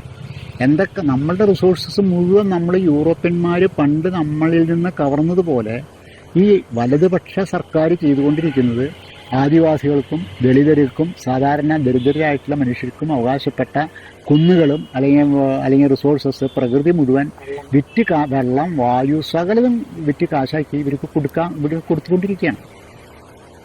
ഇതാണ് ഇതിന് ശരിക്കും പറഞ്ഞു കഴിഞ്ഞാൽ ഇതിനൊരു ഇന്ത്യൻ അവസ്ഥയുമായിട്ട് യാതൊരു ബന്ധവുമില്ല. ഭാരതീയത എന്നൊക്കെ പറയുന്ന ഈ സാധനമായിട്ട് യാതൊരു ബന്ധവുമില്ല ശരിക്കും. അങ്ങനെ ബന്ധമുണ്ടാവണമെങ്കിൽ ഇതുണ്ടാവേണ്ടത് നമ്മളുടെ ഈ സംസ്കാരങ്ങളെ, ഭാഷകളെ, നമ്മുടെ വിശ്വാസങ്ങളെ ഒക്കെ കൊണ്ടുവന്ന് അതിൻ്റെ ഒരു സമന്വയമാണ് ഇവർ ശ്രമിക്കേണ്ടത്. ഇപ്പോൾ ഭാരതീയ ജനതാ പാർട്ടി അല്ലെങ്കിൽ ഭാരതീയത, ഞങ്ങൾ ഇന്ത്യൻ ഇന്ത്യൻ സംസ്കാരത്തെ വിലമതിക്കുന്നു എന്ന് പറയുന്നുണ്ടെങ്കിൽ അതാണ് ചെയ്യേണ്ടത്. അത് നടക്കണില്ല. ഈ ഒരു തലങ്ങളൊക്കെ നമുക്ക് ശരിക്കും പറഞ്ഞാൽ നമ്മളുടെ സാഹിത്യത്തിൽ ഇത് നേരിട്ട് വരണം എന്നല്ല ഞാൻ പറയുന്നത്. സാഹിത്യത്തിൽ വരേണ്ടതുണ്ട്. അതിപ്പോൾ അനന്തമൂർത്തിയുടെ നോവലുകളും കഥകളിലും ഈ സാധനങ്ങൾ വരുന്നുണ്ട്. അപ്പോൾ ആ ഒരു തരത്തിലുള്ള കഥകളോ നോവലുകളോ മലയാളത്തിൽ അതേപോലെ ഉണ്ടാവണം എന്നല്ല ഞാൻ പറയുന്നത് കേട്ടോ. അത് വേറൊരു തരത്തിൽ നമുക്ക് ഉണ്ടായി വരുന്നില്ല, മലയാളത്തിൽ അത് ഉണ്ടാവുന്നില്ല. അതിനെ കുറേ കൂടി അന്വേഷിക്കാൻ ശ്രമിച്ചിട്ടുള്ളതും അല്ലെങ്കിൽ എഴുതാൻ ശ്രമിച്ചിട്ടുള്ളതും ബഷീറാണ്. ബഷീറിന് എനിക്ക് തോന്നിയില്ല, ബഷീറിന് ഒരുതരം ഉന്മാദം ഉണ്ടായിരുന്നു. ഒരു വേറൊരു തരത്തിലുള്ള വേറൊരു ലോകത്തിലാണ് അദ്ദേഹത്തിൻ്റെ ജീവിതം. അപ്പോൾ അതുകൊണ്ട് ഈ ഉന്മാദത്തിൻ്റെ ഉള്ളിൽ നിന്നുണ്ടാകുന്ന ഒരു വലിയ അതേപോലെ തന്നെ ലോകത്തെ പറ്റിയിട്ടുള്ളൊരു കാഴ്ചപ്പാടുണ്ട്, ഊർജ്ജവും കാഴ്ചയുണ്ടായിരുന്നു. ആ കാഴ്ചയിൽ അദ്ദേഹത്തിന് ഒരു പ്രപഞ്ചബോധം ഉണ്ടായിട്ടുള്ള ഒരു എഴുത്തുകാരനാണ് ശരിക്ക് ബഷീർ എന്ന് പറയുന്നത് എന്നാണ് എനിക്ക് ബോധ്യപ്പെട്ടിട്ടുള്ളത്. അത് മലയാളത്തിലെ എഴുത്തുകാർക്ക് അത്ര രീതിയിലുണ്ടോ എന്ന് ചോദിച്ചു കഴിഞ്ഞാൽ എനിക്കറിയില്ല. എനിക്ക് അത്രയും തോന്നിയിട്ടില്ല ആ രീതിയിലുള്ളൊരു മലയാളത്തിലുണ്ടോ. ഇനിയിപ്പോൾ ഇന്ത്യൻ റൈറ്റേഴ്സിലുണ്ട്. ഇപ്പോൾ എനിക്കിങ്ങനെ തോന്നുന്നതിൽ കുറച്ചും കൂടി ജീവിതത്തിൻ്റെ സൂക്ഷ്മതലങ്ങളിലേക്ക് പോയിട്ട് പ്രപഞ്ചബോധം എന്ന് ഞാൻ പറയുന്നില്ല. അതിനെ പറയുന്നില്ല. ഞാൻ ശിഹാബുദ്ദീൻ പൊയ്തങ്കടവിൻ്റെ കഥകളൊക്കെ കുറച്ചും കൂടി ഒരു വ്യത്യസ്തമായ കഥകളാണ് പൊയ്തങ്കടവിനുള്ളത്. അതൊക്കെ തന്നെയാണ് എനിക്ക് പെട്ടെന്ന് വരുന്ന എൻ്റെ വായനയുടെ കുറവായിരിക്കാം. സാറിൻ്റെ നോവലുകളിൽ വളരെ ശ്രദ്ധേയമായിട്ട് എനിക്ക് തോന്നിയിട്ടുള്ളത് അതിൽ ഒരു അന്വേഷണമുണ്ട്, ഒരു സത്യാന്വേഷണമുണ്ട്. അത് ഒരു കേവലമായി ഒരു വർത്തമാനത്തിലുള്ളതല്ല, അത് ചരിത്രത്തിലേക്ക് വേരുകൾ ആഴ്ന്നാഴ്ന്നു പോകുന്നതാണ്. അതേസമയം തന്നെ സ്വയം പുതുക്കി പണിയുന്നതുമാണ്, സമൂഹത്തെ നിരന്തരം വിമർശന വിധേയമാക്കുന്നതാണ്. അങ്ങനെ ഒരു അന്വേഷണപരത എഴുത്തിൻ്റെ തുടക്കത്തിലെ അങ്ങ് സൂക്ഷിച്ചിരുന്നോ? അത് ആദ്യകാലത്ത് ഞാൻ നേരത്തെ പറഞ്ഞ പോലെ തന്നെ 17 വയസ്സ് തൊട്ട് 24 വയസ്സ് വരെയുള്ള കാര്യങ്ങളിൽ ഉണ്ടായിട്ടില്ല. ഈ സമൂഹത്തിനെ പറ്റിയിട്ടും ഭൂമിയെ പറ്റിയിട്ടും മനുഷ്യനെ പറ്റിയിട്ടും അങ്ങനെയൊക്കെ ചരാചരങ്ങളെ പറ്റിയൊക്കെ അവബോധം വരുന്ന ശേഷമാണ് ചെറുകഥകൾ. ആ ചെറുകഥകൾ മാത്രമേ ഞാൻ ഉൾപ്പെടുത്തിയിട്ടുള്ളൂ. 85-ന് ശേഷമാണ് അത് വരുന്നത്. അതിൽ 90-കളാണ് എൻ്റെ കഥകൾ വരുന്നത്. വേലൻ കൊച്ചുണ്ണി, അലക്ക് യന്ത്രം, ചേര, നിങ്ങൾക്കും കുമ്പസാരിക്കാം, ചരിത്രത്തിൻ്റെ ചതുപ്പ്, പുതിയ ഗോത്രത്തിൻ്റെ ഉൽപ്പത്തി, അങ്ങനെയുള്ള ഒരുപാട് കഥകൾ. അവസാനത്തെ കഥ വന്നത് ദൈവഭാഷയുടെ ലിപി എന്ന് പറയുന്ന കഥ അടക്കമുള്ളത്. അപ്പോൾ അതിലൊക്കെ തന്നെ ഒരു ചരിത്രബോധം, ആ ചരിത്രബോധത്തിലൂടെ മനുഷ്യൻ്റെ അവസ്ഥയെ, ഓരോ കാലത്തെയും മനുഷ്യൻ്റെ അവസ്ഥയെ അന്വേഷിക്കാനുള്ള ഒരു ശ്രമവും നടക്കുന്നുണ്ട്. അത് വളരെ സൂക്ഷ്മമായിട്ട് തന്നെ ഞാൻ നേരത്തെ പറഞ്ഞ പോലെയുള്ള ഒരു അന്വേഷണമുണ്ട്. അതായത് അത് ഞാൻ അങ്ങനെ പറയുമ്പോൾ അധികപ്പറ്റാണെന്ന് ആർക്കും തോന്നരുത്, അതങ്ങനെ ആ രീതിയിലല്ല. ഒരു പ്രപഞ്ചബോധത്തിന് ഊന്നി നിന്നുകൊണ്ടുള്ള ഒരു തലത്തിലേക്ക് പോകാനുള്ള ശ്രമം നടത്താറുണ്ട്. അത് പുതിയ ഫോമിലൂടെയാണ് പലപ്പോഴും അത് ചെയ്യുക. അധികാര കേന്ദ്രങ്ങളായിട്ടുള്ള പ്രശ്നങ്ങൾ ഇതൊക്കെ അതിലൂടെ വന്നു ചേരാറുണ്ട്, കഥകളിലൊക്കെ വന്നു ചേരാറുണ്ട്. അതിപ്പോൾ പുതിയ ഗോത്രത്തിൻ്റെ ഉൽപ്പത്തിയായാലും ദൈവഭാഷയുടെ ലിപിയായാലും മരുഭൂമിയിലെ കാറ്റുകൾ, അങ്ങനെ 3 കഥകൾ ചില കാലഘട്ടങ്ങളിൽ വിട്ടിട്ട് എഴുതിയിട്ടുള്ളതാണ്. ആദ്യം വന്നിട്ടുള്ളത് പുതിയ മരുഭൂമിയിലെ കാറ്റുകളാണ്. മരുഭൂമിയിലെ കാറ്റുകളും പുതിയ ഗോത്രത്തിൻ്റെ ഉൽപ്പത്തിയും ഈ ദൈവഭാഷയുടെ ലിപിയും എന്ന് പറയുന്നത് ഏകദേശം സമാനതകളുള്ള കഥകളാണ്. എങ്ങനെയാണ് ഒരു കൂട്ടം മനുഷ്യർ പുറത്താക്കപ്പെടുന്നത് എന്നുള്ളതാണ്. സമൂഹത്തിൽ നിന്ന് പുറത്താക്കപ്പെട്ടിട്ട് അവരെങ്ങനെയാണ് ജീവിക്കേണ്ടി വരുന്നത്, ഒരു പുതിയ ഗോത്രമായിട്ട് ജീവിക്കേണ്ടി വരുന്നത്. മരുഭൂമിയിലെ കാറ്റിൽ കൊല്ലപ്പെട്ട മകനെ തേടി അമ്മ ഒരു ഒരു തടങ്കൽ പാളയത്തിലേക്ക് കടന്നു ചെല്ലുന്നതാണ്. ദൈവഭാഷയുടെ ലിപി എന്ന് പറയുന്നത് ഒരു വൃദ്ധനായ മനുഷ്യൻ, 70-72 വയസ്സായിട്ടുള്ള മനുഷ്യൻ ഈ തടങ്കൽ പാളയത്തിൽ നിന്ന് പുറത്ത് കടന്നുകൊണ്ട് അയാളുടെ പഴയ ഗ്രാമത്തിലേക്ക് പോയിക്കൊണ്ട് അവിടെ ശവങ്ങളുടെ ഇടയിൽ കൂടെ കടന്നുകൊണ്ട് അവസാനം ഒരു ചെറിയ കുഞ്ഞിനെ കിട്ടിയിട്ട് അത് കുഞ്ഞിനെയും കൊണ്ട് അയാൾ കാട്ടിലേക്ക് പോകുന്നതാണ്. പിന്നെ അതുപോലെ തോന്നിയ ഒരു കാര്യം, അധികാരത്തെ ഇത്ര യാതൊരു ദാക്ഷിണ്യവും കൂടാതെ വിമർശിക്കുന്ന ഒരു സമീപനം. നേരെ മറിച്ച് നമ്മളിപ്പം മറ്റു മലയാള എഴുത്തുകാരിലൊക്കെ നോക്കുകയാണെങ്കിൽ അവർ അധികാരത്തെ പ്രശ്നവൽക്കരിക്കുന്നുണ്ട് എങ്കിലും സാറ് ആ രീതിയിലല്ല, വേറൊരു രീതിയിൽ പറയാതെ പറഞ്ഞു പോകുന്ന ഒരു ശൈലിയാണ്. അതുകൊണ്ട് എനിക്ക് തോന്നുന്നുണ്ട് ഇത് വായിച്ചെടുക്കുക എന്ന് പറഞ്ഞാൽ ബൗദ്ധികമായ ഒരു ശ്രമം കൂടി നമുക്ക് ആവശ്യമുണ്ട്. ഇത്തരത്തിലുള്ള ഒരു ആവിഷ്കാര രീതി ആകുന്നേരം ഒരു സാധാരണ വായനക്കാരന് അതിലേക്ക് വരാൻ സാധിക്കുന്നില്ല. അതേപ്പറ്റി സാറിന്റെ അഭിപ്രായം എന്താണെന്ന് പറഞ്ഞു. ഞാൻ വീണ്ടും പറഞ്ഞ പോലെ തന്നെ ഒരു പ്രപഞ്ചബോധത്തിന്റെ ഒരു തലത്തിലേക്കുള്ള അന്വേഷണമാണ് നടക്കുന്നത്. ആത്മീയത എന്ന് പറയുമ്പോൾ അതൊരു ക്ലീഷേ വാക്കായിട്ടൊന്ന് മാറിക്കഴിഞ്ഞു. അതിൻ്റെ ഒരു അന്വേഷണങ്ങളാണ് മിക്ക നോവലുകളിലൂടെയും. ജീവഗാഥയായാലും ഗോപിയായാലും ദൈവം തുറക്കാത്ത പുസ്തകമായാലും ജീവപര്യന്തായാലും ഭോപ്പാലായാലും അങ്ങനെ ചെയ്യാൻ ശ്രമിക്കുന്ന ആ രീതിയിലാണ്. അധികാരത്തിൻ്റെ മുഷ്കു കൊണ്ടും അല്ലെങ്കിൽ അതിൻ്റെ ആ സിസ്റ്റത്തിൻ്റെ ഉള്ളിൽ കിടന്നുകൊണ്ട് പെടയുന്ന മനുഷ്യരെയാണ് അതിലേക്ക് അന്വേഷിച്ച് പോകുന്നത്. ആസക്തികൾ, അധികാരം, ഇതൊക്കെ അങ്ങനെ കയറി വരുന്നുണ്ട്. പിന്നെ ഉഭയജീവികളുടെ മാനിഫെസ്റ്റോ എന്ന് പറഞ്ഞിട്ട് വളരെ ജുഗുപ്സാഹമാണ് നോവലെന്ന് പറയുന്ന ഒരു നോവൽ ഞാൻ എഴുതിയിട്ടുണ്ട്. അതിൽ ഒരുപാട് പരസ്യമായിട്ട് തന്നെ അതിൻ്റെ ഉള്ളിൽ ഒരു ലൈംഗികതയുടെ ഒരു ഇതുണ്ട്. ജുഗുപ്സാഹമായ ലൈംഗികതയും എങ്ങനെയും അധികാരവും എങ്ങനെയാണ് കൂടിച്ചേർന്നുണ്ടാകുന്ന ഒരു സംഗതിയാണ് അതിൽ പറയുന്നത്. അത് അത്തരം നോവലുകൾ എഴുതുന്നതിൻ്റെ പ്രധാന കാരണം എന്താണെന്ന് വെച്ച് കഴിഞ്ഞാൽ എന്തെങ്കിലും സന്ദേശം കൊടുക്കാൻ വേണ്ടിയിട്ടല്ല.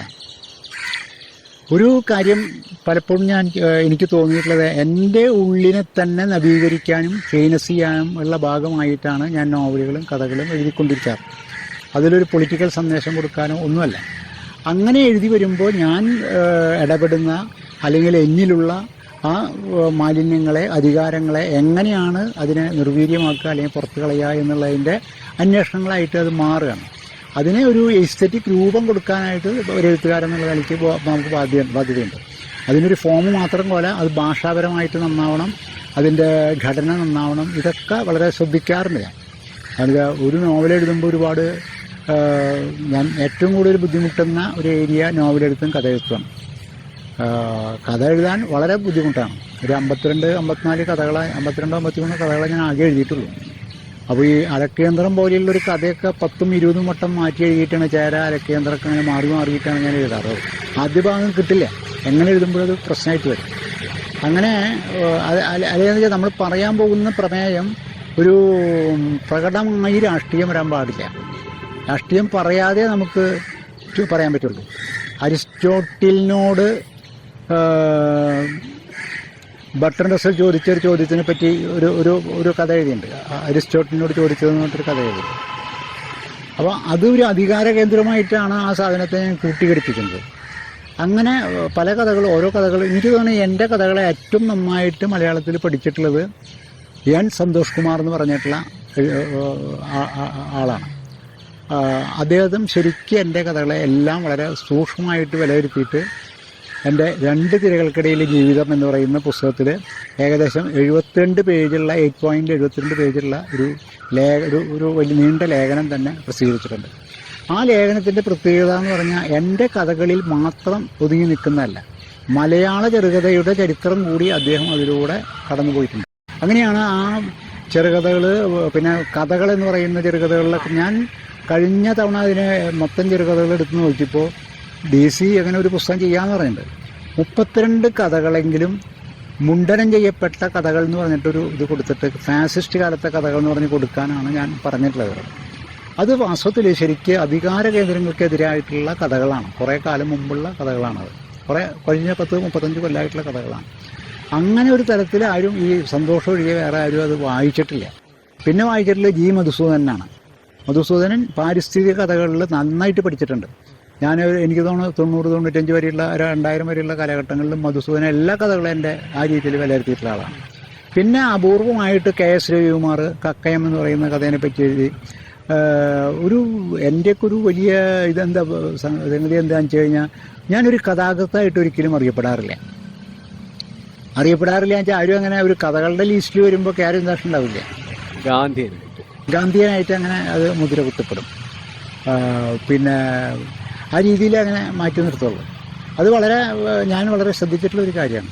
അപ്പോൾ അത് എനിക്ക് തോന്നുന്നത് പലപ്പോഴും ഒരു ബഹുമുഖമായിട്ട് കാര്യങ്ങൾ ചെയ്യുന്ന ഒരാൾക്ക്, പല മേഖലയിൽ ഇടപെടുന്ന ആളിന് എല്ലാവരും കൂടി ഏതെങ്കിലും ഒരു മേഖലയിൽ ഒരു പേര് ചേർത്തുകയാണ് ചെയ്യുന്നത്. എന്നോട് ഒരു സമകാലീനായ ഒരു എഴുത്തുകാരൻ പറഞ്ഞത് എന്താ വെച്ച് കഴിഞ്ഞാൽ, അത് നിങ്ങളുടെ ഇതാണത്.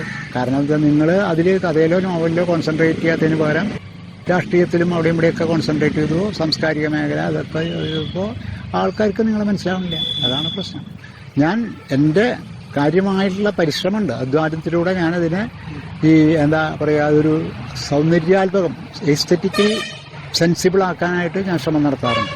എത്രത്തോളം അത് ഞാൻ പരിപൂർണനാണ് എന്നൊന്നും ഞാൻ പറയാൻ തയ്യാറാണ്. എനിക്ക് തോന്നുന്നു മലയാളത്തിലെ ശ്രദ്ധിക്കപ്പെടുന്ന പല എഴുത്തുകാരും ഒരു ഭാഷയ്ക്ക് മോടി കൂട്ടുന്നത് പോലെ സാർ ഒരിക്കലും ഭാഷയ്ക്ക് മോടി കൂട്ടാറില്ല. ഇല്ല, നേരെ മറിച്ച് സാറ് അതിൻ്റെ ആശയങ്ങളിലൂടെ വായനക്കാരൻ്റെ ചിന്തകളിൽ ഉണ്ടാകുന്ന മാറ്റങ്ങൾക്ക്, അതായത് ഒരു അഡ്വാൻസ്ഡ് കണ്ടീഷനാണ്, നമ്മൾ നേരിട്ടുള്ളതല്ല. അപ്പോൾ ഒരു ഉപരിപ്ലവ വായന ഉള്ളിടത്ത് അത് പെട്ടെന്ന് കടന്നു ചേരില്ല. അതേസമയം ഭാഷേനെ ഞാൻ ശ്രദ്ധിക്കാതിരിക്കില്ല. ഇപ്പോൾ ഒരു ലേഖനം എഴുതുന്നത്, ഞാനൊരു 15 പേജുള്ള ലേഖനമൊക്കെ മാതൃഭൂമിയിൽ എഴുതാറുള്ളത് കാലത്ത് ഇരുന്ന് 8 മണിക്ക് 7 മണിക്ക് ഇരുന്ന് കഴിഞ്ഞാൽ 12 മണിയാകുമ്പോഴേക്കും ഞാൻ ലേഖനം എഴുതും. കുറേ പുസ്തകങ്ങൾ മുന്നിൽ വെച്ച് എനിക്കത് കിട്ടും. എൻ്റെ ഒരു മോൾഡുണ്ട്. ഞാൻ നേരത്തെ പറഞ്ഞു കഴിഞ്ഞാൽ ഒരു ഒരകല്ലുണ്ട്, ആ ഒരകല്ലുകൾ കടന്നു പോവാം. പക്ഷെ ഒരു കഥയോ നോവലോ അങ്ങനെ എഴുതാൻ പറ്റില്ല. ഒരു കൊല്ലയ്ക്ക് എടുക്കും ഒരു നോവൽ എഴുതണമെങ്കിൽ, അല്ലെങ്കിൽ ഒരു ചെറുകഥ എടുക്കണമെങ്കിൽ കുറേ ദിവസങ്ങളെടുക്കും. അപ്പോൾ അത് ഭാഷയിലും എല്ലാം ശ്രദ്ധിച്ചിട്ട് തന്നെ ചെയ്യുക.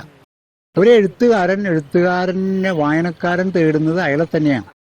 അയാളെ തന്നെ എൻ്റെ കഥകളിലോ മറ്റേ നോവലിലോ ആരുടെ ആയാലും തേടുന്നത് അങ്ങനെ തന്നെയാണ്. അതെനിക്ക് അറിയാം. എൻ്റെ ഒരു പ്രദീപ് കുമാർ എന്ന് പറഞ്ഞിട്ട് എനിക്കൊരു നല്ലൊരു വായനക്കാരുണ്ട്. ആശാരിപ്പണി ചെയ്ത് ജീവിക്കുന്ന ഒരാളാണ്. അപ്പോൾ അയാൾ എൻ്റെ കഥകളെ പറ്റിയിട്ട്, നോവലിനെ പറ്റി അയാൾ വിലയിരുത്തുന്നത് വളരെ സൂക്ഷ്മമായിട്ട് അയാൾ വിലയിരുത്താറുണ്ട്. അങ്ങനെയാണ് നമുക്കത് അതുപോലെ എൻ്റെ കഥകളെ മാത്രം ശ്രദ്ധിക്കുന്ന ഒരാളുണ്ട്. അയാൾ എൻ്റെ കഥകളെ അതിസൂക്ഷ്മമായിട്ട് പഠിക്കുന്ന ആളാണ്. അപ്പോൾ അയാൾക്ക് ഇഷ്ടമാണ്. അങ്ങനെ നോക്കുമ്പോൾ എനിക്കൊരു 100 കഥയുടെ 100 വായനക്കാരെ കേരളത്തിലുണ്ടാവുള്ളൂ എൻ്റെ കഥകൾ വായിക്കും. നല്ല വായനക്കാർ കുറവാണ്. അതിപ്പോൾ അങ്ങനെ പറയുന്ന, പിന്നെ ഒക്കെ കാഷ്വൽ റീഡിംഗ് ആണ്. അപ്പോൾ ഒരിക്കലൊരു വായനക്കാരൻ എൻ്റെ അടുത്തൊരു എൻ്റെ ലേഖനങ്ങളൊക്കെ വായിക്കുന്നതിന് എൻ്റെ ഒരു സുഹൃത്ത് വന്നിട്ട് ഒരു ദിവസം എന്നോട് പറഞ്ഞു, നിങ്ങളുടെ ലേഖനങ്ങളൊക്കെ നല്ലതാണ്, പക്ഷേ നിങ്ങളുടെ നോവലുകൾ ഒട്ടും ശരിയല്ല എന്ന്. അപ്പോൾ ഞാൻ അദ്ദേഹത്തിനോട് ചോദിച്ചു, നിങ്ങൾ എത്ര? അപ്പോൾ ഞാൻ ആ സമയത്ത് ഒരു 10-15 നോവൽ എഴുതിയിട്ടുണ്ട്. അപ്പോൾ ഞാൻ ചോദിച്ചു, നിങ്ങൾ എൻ്റെ എത്ര നോവൽ വായിച്ചിട്ടുണ്ടെന്ന് പറഞ്ഞു. ഞാൻ ജീവപര്യത്തിൻ്റെ 1-2 ചാപ്റ്റർ വായിച്ചിട്ടുണ്ടെന്ന് പറഞ്ഞു. അതാണ് നമ്മുടെ മലയാളിയുടെ ഒരു മെഷർമെൻറ്റ്. അപ്പോൾ ഞാൻ പറഞ്ഞു, നിങ്ങൾ അങ്ങനെ പറയുന്നത് ശരിയാണ്. അങ്ങനെ ഒരാളെ വിലയിരുത്താൻ പറ്റുമോ? നിങ്ങളയാളുടെ നോവലുകളിൽ വായിച്ചു കഴിഞ്ഞിട്ട്, കൃതികൾ വായിച്ചതിന് ശേഷം നിങ്ങളൊരു വിലയിരുത്തൽ നടത്തൂ. എൻ്റെ ആയാലും വേറെ ആളായിരുന്നു. ഇത് തെറ്റല്ലേ എന്ന് പറഞ്ഞു. ഇതാണ് മലയാളിയുടെ പൊതുവെയുള്ള ഒരു ഇതുണ്ടാവുക. അതുപോലെ തന്നെ നമ്മൾ നേരത്തെ വിട്ടുപോയ ഒരു പോയിന്റ്, സാപ്പിയൻസിൻ്റെ കാര്യം പറഞ്ഞു. ഞാൻ സാറിലേക്ക് അടുക്കുന്ന ഒരു കാര്യം നോവലുകളിലൂടെയല്ല, സാറിലെ ഒരു സത്യം അന്വേഷിക്കുന്ന ഒരു എഴുത്തുകാരൻ്റെ ഒരു തലമാണ്. അങ്ങനെ നമുക്ക് അധികം പേരില്ല.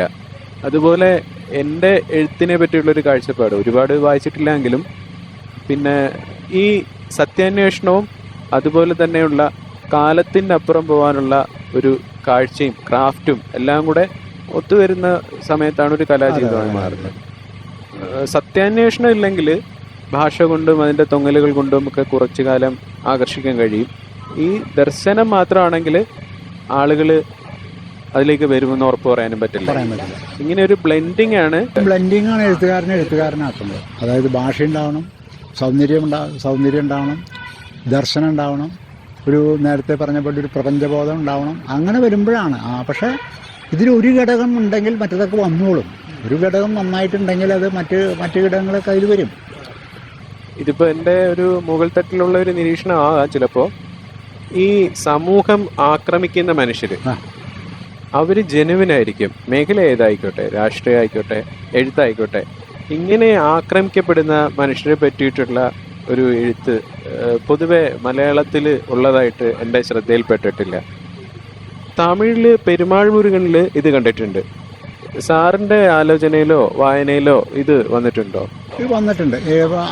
പെരുമാൾ മുരുകൻ്റെ കാര്യം പറഞ്ഞു വളരെ ശരിയാണ്. പെരുമാൾ മുരുകൻ്റെ പെരുമാൾ മുരുകനിൽ ചെയ്യുന്നത് നമ്മൾ പെരുമാൾ മുരുകൻ്റെ കഥ എന്ന് പറയുന്നത് ഒരു പക്ഷേ നമ്മളൊക്കെ 10-30-40 കൊല്ലം മുമ്പ് കേരളം കേട്ടിട്ടുള്ള കഥയായിരിക്കാം. വേറൊരു തരത്തിൽ അതിൻ്റെ ഒരു റിയലിസ്റ്റിക് കഥകളുടെയും അല്ലെങ്കിൽ നോവലുകളുടെ ഇടയ്ക്കൊക്കെ നമ്മൾ പോയിട്ടുണ്ടാവാം. പക്ഷെ ഒരു ഹിംസമൃഗത്തെ പോലെ വേട്ടയാടുന്ന ഒരു സംഗതി ഉണ്ടാവാറില്ല. അത് ജയമോഹൻ്റെ ചില കഥകളിൽ വന്നിട്ടുണ്ട്. 100 സിംഹാസനങ്ങൾ ചെന്നായി എന്നൊക്കെ പറയുന്ന കഥകൾ, ജയമോഹൻ്റെ ചില കഥകളിലൊക്കെ അതിഗംഭീരമായിട്ട് നീണ്ട കഥകളിലൊക്കെ അത് ഗംഭീരമായിട്ട് വന്നിട്ടുണ്ട്. എനിക്ക് വളരെ ആ കാര്യത്തിൽ ജയമോഹൻ്റെ മറ്റുള്ള കാര്യങ്ങളെ അപേക്ഷിച്ച് നോക്കുകയാണെങ്കിൽ എനിക്ക് വളരെ ഇഷ്ടപ്പെട്ട ഒരു മേഖലയാണ് ആ കാര്യങ്ങളൊക്കെ. അത് മലയാള ചെറുകഥയിൽ വളരെ വളരെ കുറവാണ്. അങ്ങനെ ഒരു രീതിയിലുള്ള ആനന്ദിൻ്റെ കഥകളിൽ വേട്ടയാടപ്പെടുകയല്ല ചെയ്യുന്നത്, അവർ ആക്രമിക്കുകയല്ല, അതിൽ കുടുങ്ങി പോവുകയാണ്. ഒരു സിസ്റ്റത്തിൻ്റെ ഉള്ളിൽ കുടുങ്ങിയിട്ടുള്ള പിന്നെ അയാളുടെ ബുദ്ധിമുട്ടുകളാണ് അയാൾക്കുണ്ടാവും. ഇയാളിത് പ്രത്യക്ഷമായി പറയുന്നുണ്ട്. മാത്രമല്ല നമ്മളിതൊക്കെ അനുഭവിക്കുന്നതുമാണ്. ഒരു അധ്യാപകൻ സ്കൂളിലായാലും ഒരു പാട്ടുകാരൻ റിയാലിറ്റി പാട്ടുകാർക്കിടയിലായാലും വ്യത്യസ്ത ചിന്തയുള്ള ഒരു എഴുത്തുകാരനായാലും നമ്മുടെയൊക്കെ അനുഭവമാണ്. ഈ മുഖ്യധാര എഴുത്തിൻ്റെ ഇടയിൽപ്പെട്ട് ഇവരുടെ ആക്രമണം ഒരു അബോധ തലത്തിൽ നടക്കുന്നത് അതുണ്ടാവും. അത് എപ്പോഴും ഉണ്ടാവും. ഇപ്പോൾ നമ്മളെപ്പോലുള്ള എഴുത്തുകാരിങ്ങനെ ഒരു ഭാഗത്തേക്ക് മാറ്റി പോണതിൻ്റെ ഒരു കാരണം എന്താണെന്ന് വെച്ച് കഴിഞ്ഞാൽ അവരുടെ ആ ഒരു വായനക്കാരൻ്റെയോ അല്ലെങ്കിൽ പൊതുചിന്തകരുടെയോ അല്ലെങ്കിൽ പൊതുവിമർശകരുടെയോ ഇടയിലേക്ക് നമുക്ക് കടക്കാൻ പറ്റാതെ നമ്മളെ എടുക്കാത്തതുകൊണ്ടാണ്, അല്ലെങ്കിൽ അതിലേക്ക് എത്താൻ പറ്റാത്തതുകൊണ്ട്. ഇത് വേറെ എന്തോ ആണ് എന്നുള്ള രീതിയിലോ അങ്ങനെയൊക്കെ മാറിപ്പോകുന്നതിൻ്റെ ഇതുകളായിരിക്കാം. ഒരുപക്ഷെ വളരെ കുറച്ച് വായിക്കപ്പെടുന്ന ഒരു എഴുത്തുകാരനാണ് ഞാനെന്ന് പറയാം. എൻ്റെ ഒരു ഇതുള്ളത്. അത് പെരുമാൾ മുരുകൻ പറഞ്ഞത് ശരിയാണ്. അതേസമയം നിങ്ങൾക്ക് കന്നഡത്തിലൊക്കെ നമുക്ക് അനന്തമൂർത്തിയുടെയൊക്കെ നോവലുകൾ വരുമ്പോൾ വളരെ വ്യത്യസ്തമായ അനുഭവ തലങ്ങൾ അവിടെ ഉണ്ട്. ശരിക്കും ഭാരതിപുരം എടുത്താലും സംസ്കാര ഇതൊക്കെ എടുത്തു കഴിഞ്ഞാൽ തന്നെ വലിയ വ്യത്യാസങ്ങളുണ്ട് അവിടെ അനന്തമൂർത്തിയുടെ നോവലുകളൊക്കെ. അതെനിക്ക് തോന്നുന്നത് ഈ കൾച്ചറിൻ്റെ കുറേ ഡിഫറൻസുകളുണ്ട്. ഒരു കൾച്ചറൽ ഡിഫറൻസിൻ്റെയൊക്കെ ഭാഗമായിട്ട് വരുന്ന ഒരു സംഗതിയാണെന്ന് എനിക്ക്. ഞാൻ അത്ര വായനകൾ മറ്റുള്ള ഇന്ത്യൻ ഭാഷയിലുള്ള നോവലുകളും സാധനങ്ങളും അങ്ങനെ വായിച്ചിട്ടില്ല, അങ്ങനെ വന്നുപെട്ടിട്ടില്ല. പിന്നെ എൻ്റെ ഒരു പരിമിതി എന്ന് പറഞ്ഞു കഴിഞ്ഞാൽ ഈ മലയാള നോവലുകൾ ഞാൻ അങ്ങനെ പരന്ന് വായിക്കുന്ന ആളല്ല. എൻ്റെ കയ്യിൽ വന്ന് പെടുന്ന കുറേ നോവലുകളാണ് ഞാൻ വായിക്കുന്നത്. പലപ്പോഴും എന്നെ തൃപ്തിപ്പെടുത്താറില്ല. ആ നോവലുകളൊന്നും അങ്ങനെ ആരുടെ പേര് പറയുന്നില്ല, അതങ്ങനെ തൃപ്തിപ്പെടുത്താറില്ല. അത് പിന്നെ നമ്മൾ വായിക്കുന്ന എൻ്റെ ഒരു വായനയുടെ ഒരു സ്വഭാവം കൂടുതലും ഈ ശാസ്ത്ര പുസ്തകങ്ങൾ, പാലിയൻറ്റോളജി, ജെനറ്റിക്സ്, പൊളിറ്റിക്സ്, ആന്ത്രോപോളജി അങ്ങനെയൊക്കെയുള്ള പുസ്തകങ്ങളിലേക്ക് കടന്നു പോകും ഞാൻ. അല്ലെങ്കിൽ ബുദ്ധ ദർശനങ്ങളുടെ പുസ്തകങ്ങൾ ഒക്കെ കടന്നു പോകും. ഞാൻ കൂടുതൽ വായിച്ചിട്ടുള്ളത് നോവലുകളും ഇതൊക്കെ വായിച്ചിട്ടുള്ളത് ഈ ലാറ്റിൻ അമേരിക്കൻ നോവലുകൾ, റഷ്യൻ നോവലുകൾ അങ്ങനെയൊക്കെയുള്ള കാര്യങ്ങളാണ് വായിച്ചത്. അപ്പോൾ അതുകൊണ്ടൊക്കെ ആയിരിക്കാം എനിക്ക് മലയാളത്തിലെ നോവലുകളെ പറ്റിയിട്ട് എനിക്ക് അങ്ങനെ ആ രീതിയിൽ ഞാൻ പറയുന്നത് അത്രത്തോളം ശരി. പക്ഷേ നല്ല നോവലുകളൊക്കെ മലയാളത്തിൽ നല്ലതെന്ന് പരക്കെ പറയപ്പെടുന്ന നോവലുകളൊക്കെ ഞാൻ വായിക്കാൻ വായിച്ചിട്ടുണ്ട്. ഞാൻ ഈ ജീവഗാഥ എഴുതാൻ ശ്രമിക്കുമ്പോൾ എൻ്റെ മുമ്പിലുണ്ടായിരുന്ന ഏറ്റവും വലിയ ഒരു തടസ്സം എന്ന് പറയുന്നത് സിദ്ധാർത്ഥയാണ്. സിദ്ധാർത്ഥയ്ക്ക് അപ്പുറം പോകാൻ കഴിയണം, അല്ലെങ്കിൽ സിദ്ധാർത്ഥ അല്ല ഇത് എന്ന് മറ്റുള്ളവർക്ക് മനസ്സിലാവണം. കാരണം സിദ്ധാർത്ഥയല്ല ഞാൻ എഴുതുന്നത്. കാരണം വെച്ചാൽ ഞാൻ എൻ്റെ ഉള്ളിലുള്ള ഒരാളെയാണ് അന്വേഷിക്കുന്നത്. അതാണ് ഈ സുധിൻ എന്ന് പറയുന്ന ക്യാരക്ടറായിട്ട് അതിൽ വരുന്നത്. അതൊരു വർത്തമാനകാലത്തെ ബെഡ്റൂമിൽ നിന്നാണ് അത് തുടങ്ങുന്നത്. എന്നിട്ട് തുടങ്ങിയിട്ട് അയാളുടെ അന്വേഷണങ്ങളാണ് മുഴുവൻ പോകുന്നത്. അതിലൂടെയാണ് ബുദ്ധൻ്റെ കാലാണ് അവിടെ വിടുന്നത്. അതിൻ്റെ ഫ്ലോറ ആൻഡ് ഫോണ, അതിൻ്റെ ഹിസ്റ്ററി, അങ്ങനെ ഒരുപാട് കാര്യം ജീവകഥ വായിച്ചിട്ടുള്ള ആളാണ്. അതിലൂടെയാണ് അയാൾ അന്വേഷണം നടത്തിയിട്ട് അയാളുടെ ലൈംഗികമായ ചോദനകൾ ഈ ബുദ്ധ സംഘത്തിൻ്റെ അതിർത്തികളെ ലംഘിക്കുന്നു പറയുമ്പോൾ അയാൾ പുറത്തേക്ക് കിടക്കുകയാണ്. എന്നിട്ട് അയാൾ വീണ്ടും അന്വേഷണം നടത്തിയിട്ട് അയാൾ വേറൊരു തലത്തിലെത്തുന്നതാണ് ആ നോവലിൻ്റെ പ്രമേയം എന്ന് നിങ്ങൾക്കറിയാം. 300 ചില്ലാനും പേജിൽ അത് ഒരുപാട് ബുദ്ധിമുട്ടിയിട്ട് എഴുതിയിട്ടുള്ള നോവലാണ്. കാരണം വെച്ചാൽ ഈ ഫ്ലോറ ആൻഡ് ഫോണ തിരിച്ചറിയണമെങ്കിൽ എളുപ്പമല്ല. അക്കാലത്തെ ഹിസ്റ്ററി അറിയണം, എങ്ങനെയാണ് ചരിത്രം അതിലൂടെ മാറി മാറി വരണേന്ന് അറിയണം, ഒരു ഗണപദങ്ങളിൽ നിന്ന് എങ്ങനെയാണ് അതൊരു ഇതിലേക്ക് വരണേ എന്നുള്ള കാര്യങ്ങൾ അറിയണം, അവിടുത്തെ സസ്യമൃഗങ്ങൾ, ലതകൾ, അങ്ങനെ ഗാഞ്ചസ് എങ്ങനെ ഒഴുകുന്നു, അങ്ങനെയൊക്കെയുള്ള കുറേ കാര്യങ്ങളുണ്ട്. അപ്പോൾ ഞാനിത് എന്നെ പുകഴ്ത്താൻ വേണ്ടി പറയണതല്ല. അവിടെ ഗയയിലും ബോധഗയയിലൊക്കെ പോയിട്ട് ഈ ബുദ്ധൻ്റെ അടുത്ത് അവിടെ 4-5 വന്ന് പോയിട്ടുള്ള എൻ്റെ ചില ചങ്ങാതിമാർ വന്ന് പറയണതെന്ന് വെച്ചാൽ, നിങ്ങളെങ്ങനെ ഇവിടെ ഇരുന്നിട്ട് അതൊക്കെ കൃത്യമായിട്ട് മനസ്സിലാക്കി എന്നുള്ളതാണ്. അതാണ് നിങ്ങളെ ഇവിടെ ഇരുന്നിട്ട് വളരെ ഇതായിട്ടുള്ള കാഷ്വലായിട്ടുള്ളൊരു കാഷ്വലല്ല, ഇടയ്ക്കിടയ്ക്ക് അയാളെ പുസ്തകത്തെ പറ്റി എങ്ങനെ. പിന്നെ ഈ പുസ്തകത്തെ പറ്റി, ജീവഗാഥയെ പറ്റിയിട്ട് വളരെ കുറച്ച് ആൾക്കാരാണ് എന്നോട് സംസാരിക്കുന്നത്. 12 മണിക്കൂറൊക്കെ സംസാരിച്ചിട്ടുള്ള ആൾക്കാരുണ്ട്. ഒറ്റ സ്ട്രെച്ചിലല്ല, പല സ്ട്രെച്ചിലായിട്ട് സംസാരിച്ചിട്ടുള്ള ആൾക്കാരുണ്ട്. അത് അവരുടെ ജീവിതമാണെന്നാണ് അവർ പറയുന്നത്. അവർക്ക് അതിലുണ്ടായിട്ടില്ല, ഞാൻ അതിനെപ്പറ്റി പറയാൻ ഉദ്ദേശിക്കുന്നില്ല. അങ്ങനെ വരുമ്പോഴാണ് നമുക്ക് ആ നോവലൊരു എഴുതിയതൊരു എന്താ പറയുക, നമുക്കൊരു ചെറിയൊരു ഇത് കിട്ടത്. അങ്ങനെ ഓരോ നോവൽ വെച്ച് പറയുമ്പോഴും എനിക്ക് അങ്ങനെ ചില വായനക്കാർ എനിക്കുണ്ട്.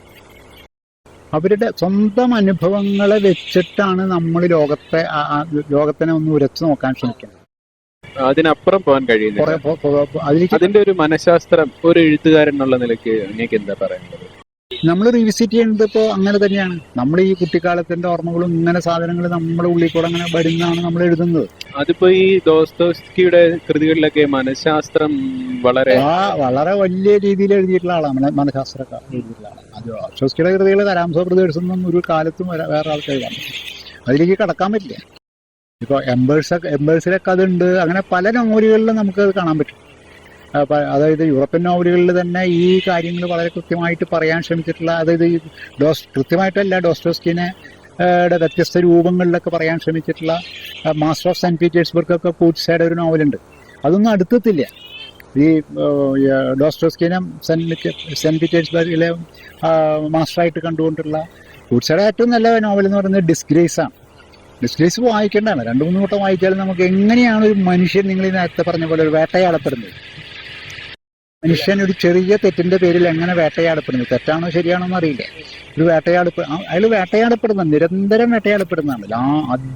അടി മുതൽ മുടി വരെ അയാൾ വേട്ടയാടപ്പെടുന്നത്. അതാണ് ആ നോവലിന്റെ പ്രമേയം. അതുമാതിരി അമോസോസിന്റെ ഫിമ എന്ന് പറഞ്ഞിട്ടൊരു നോവലുണ്ട്.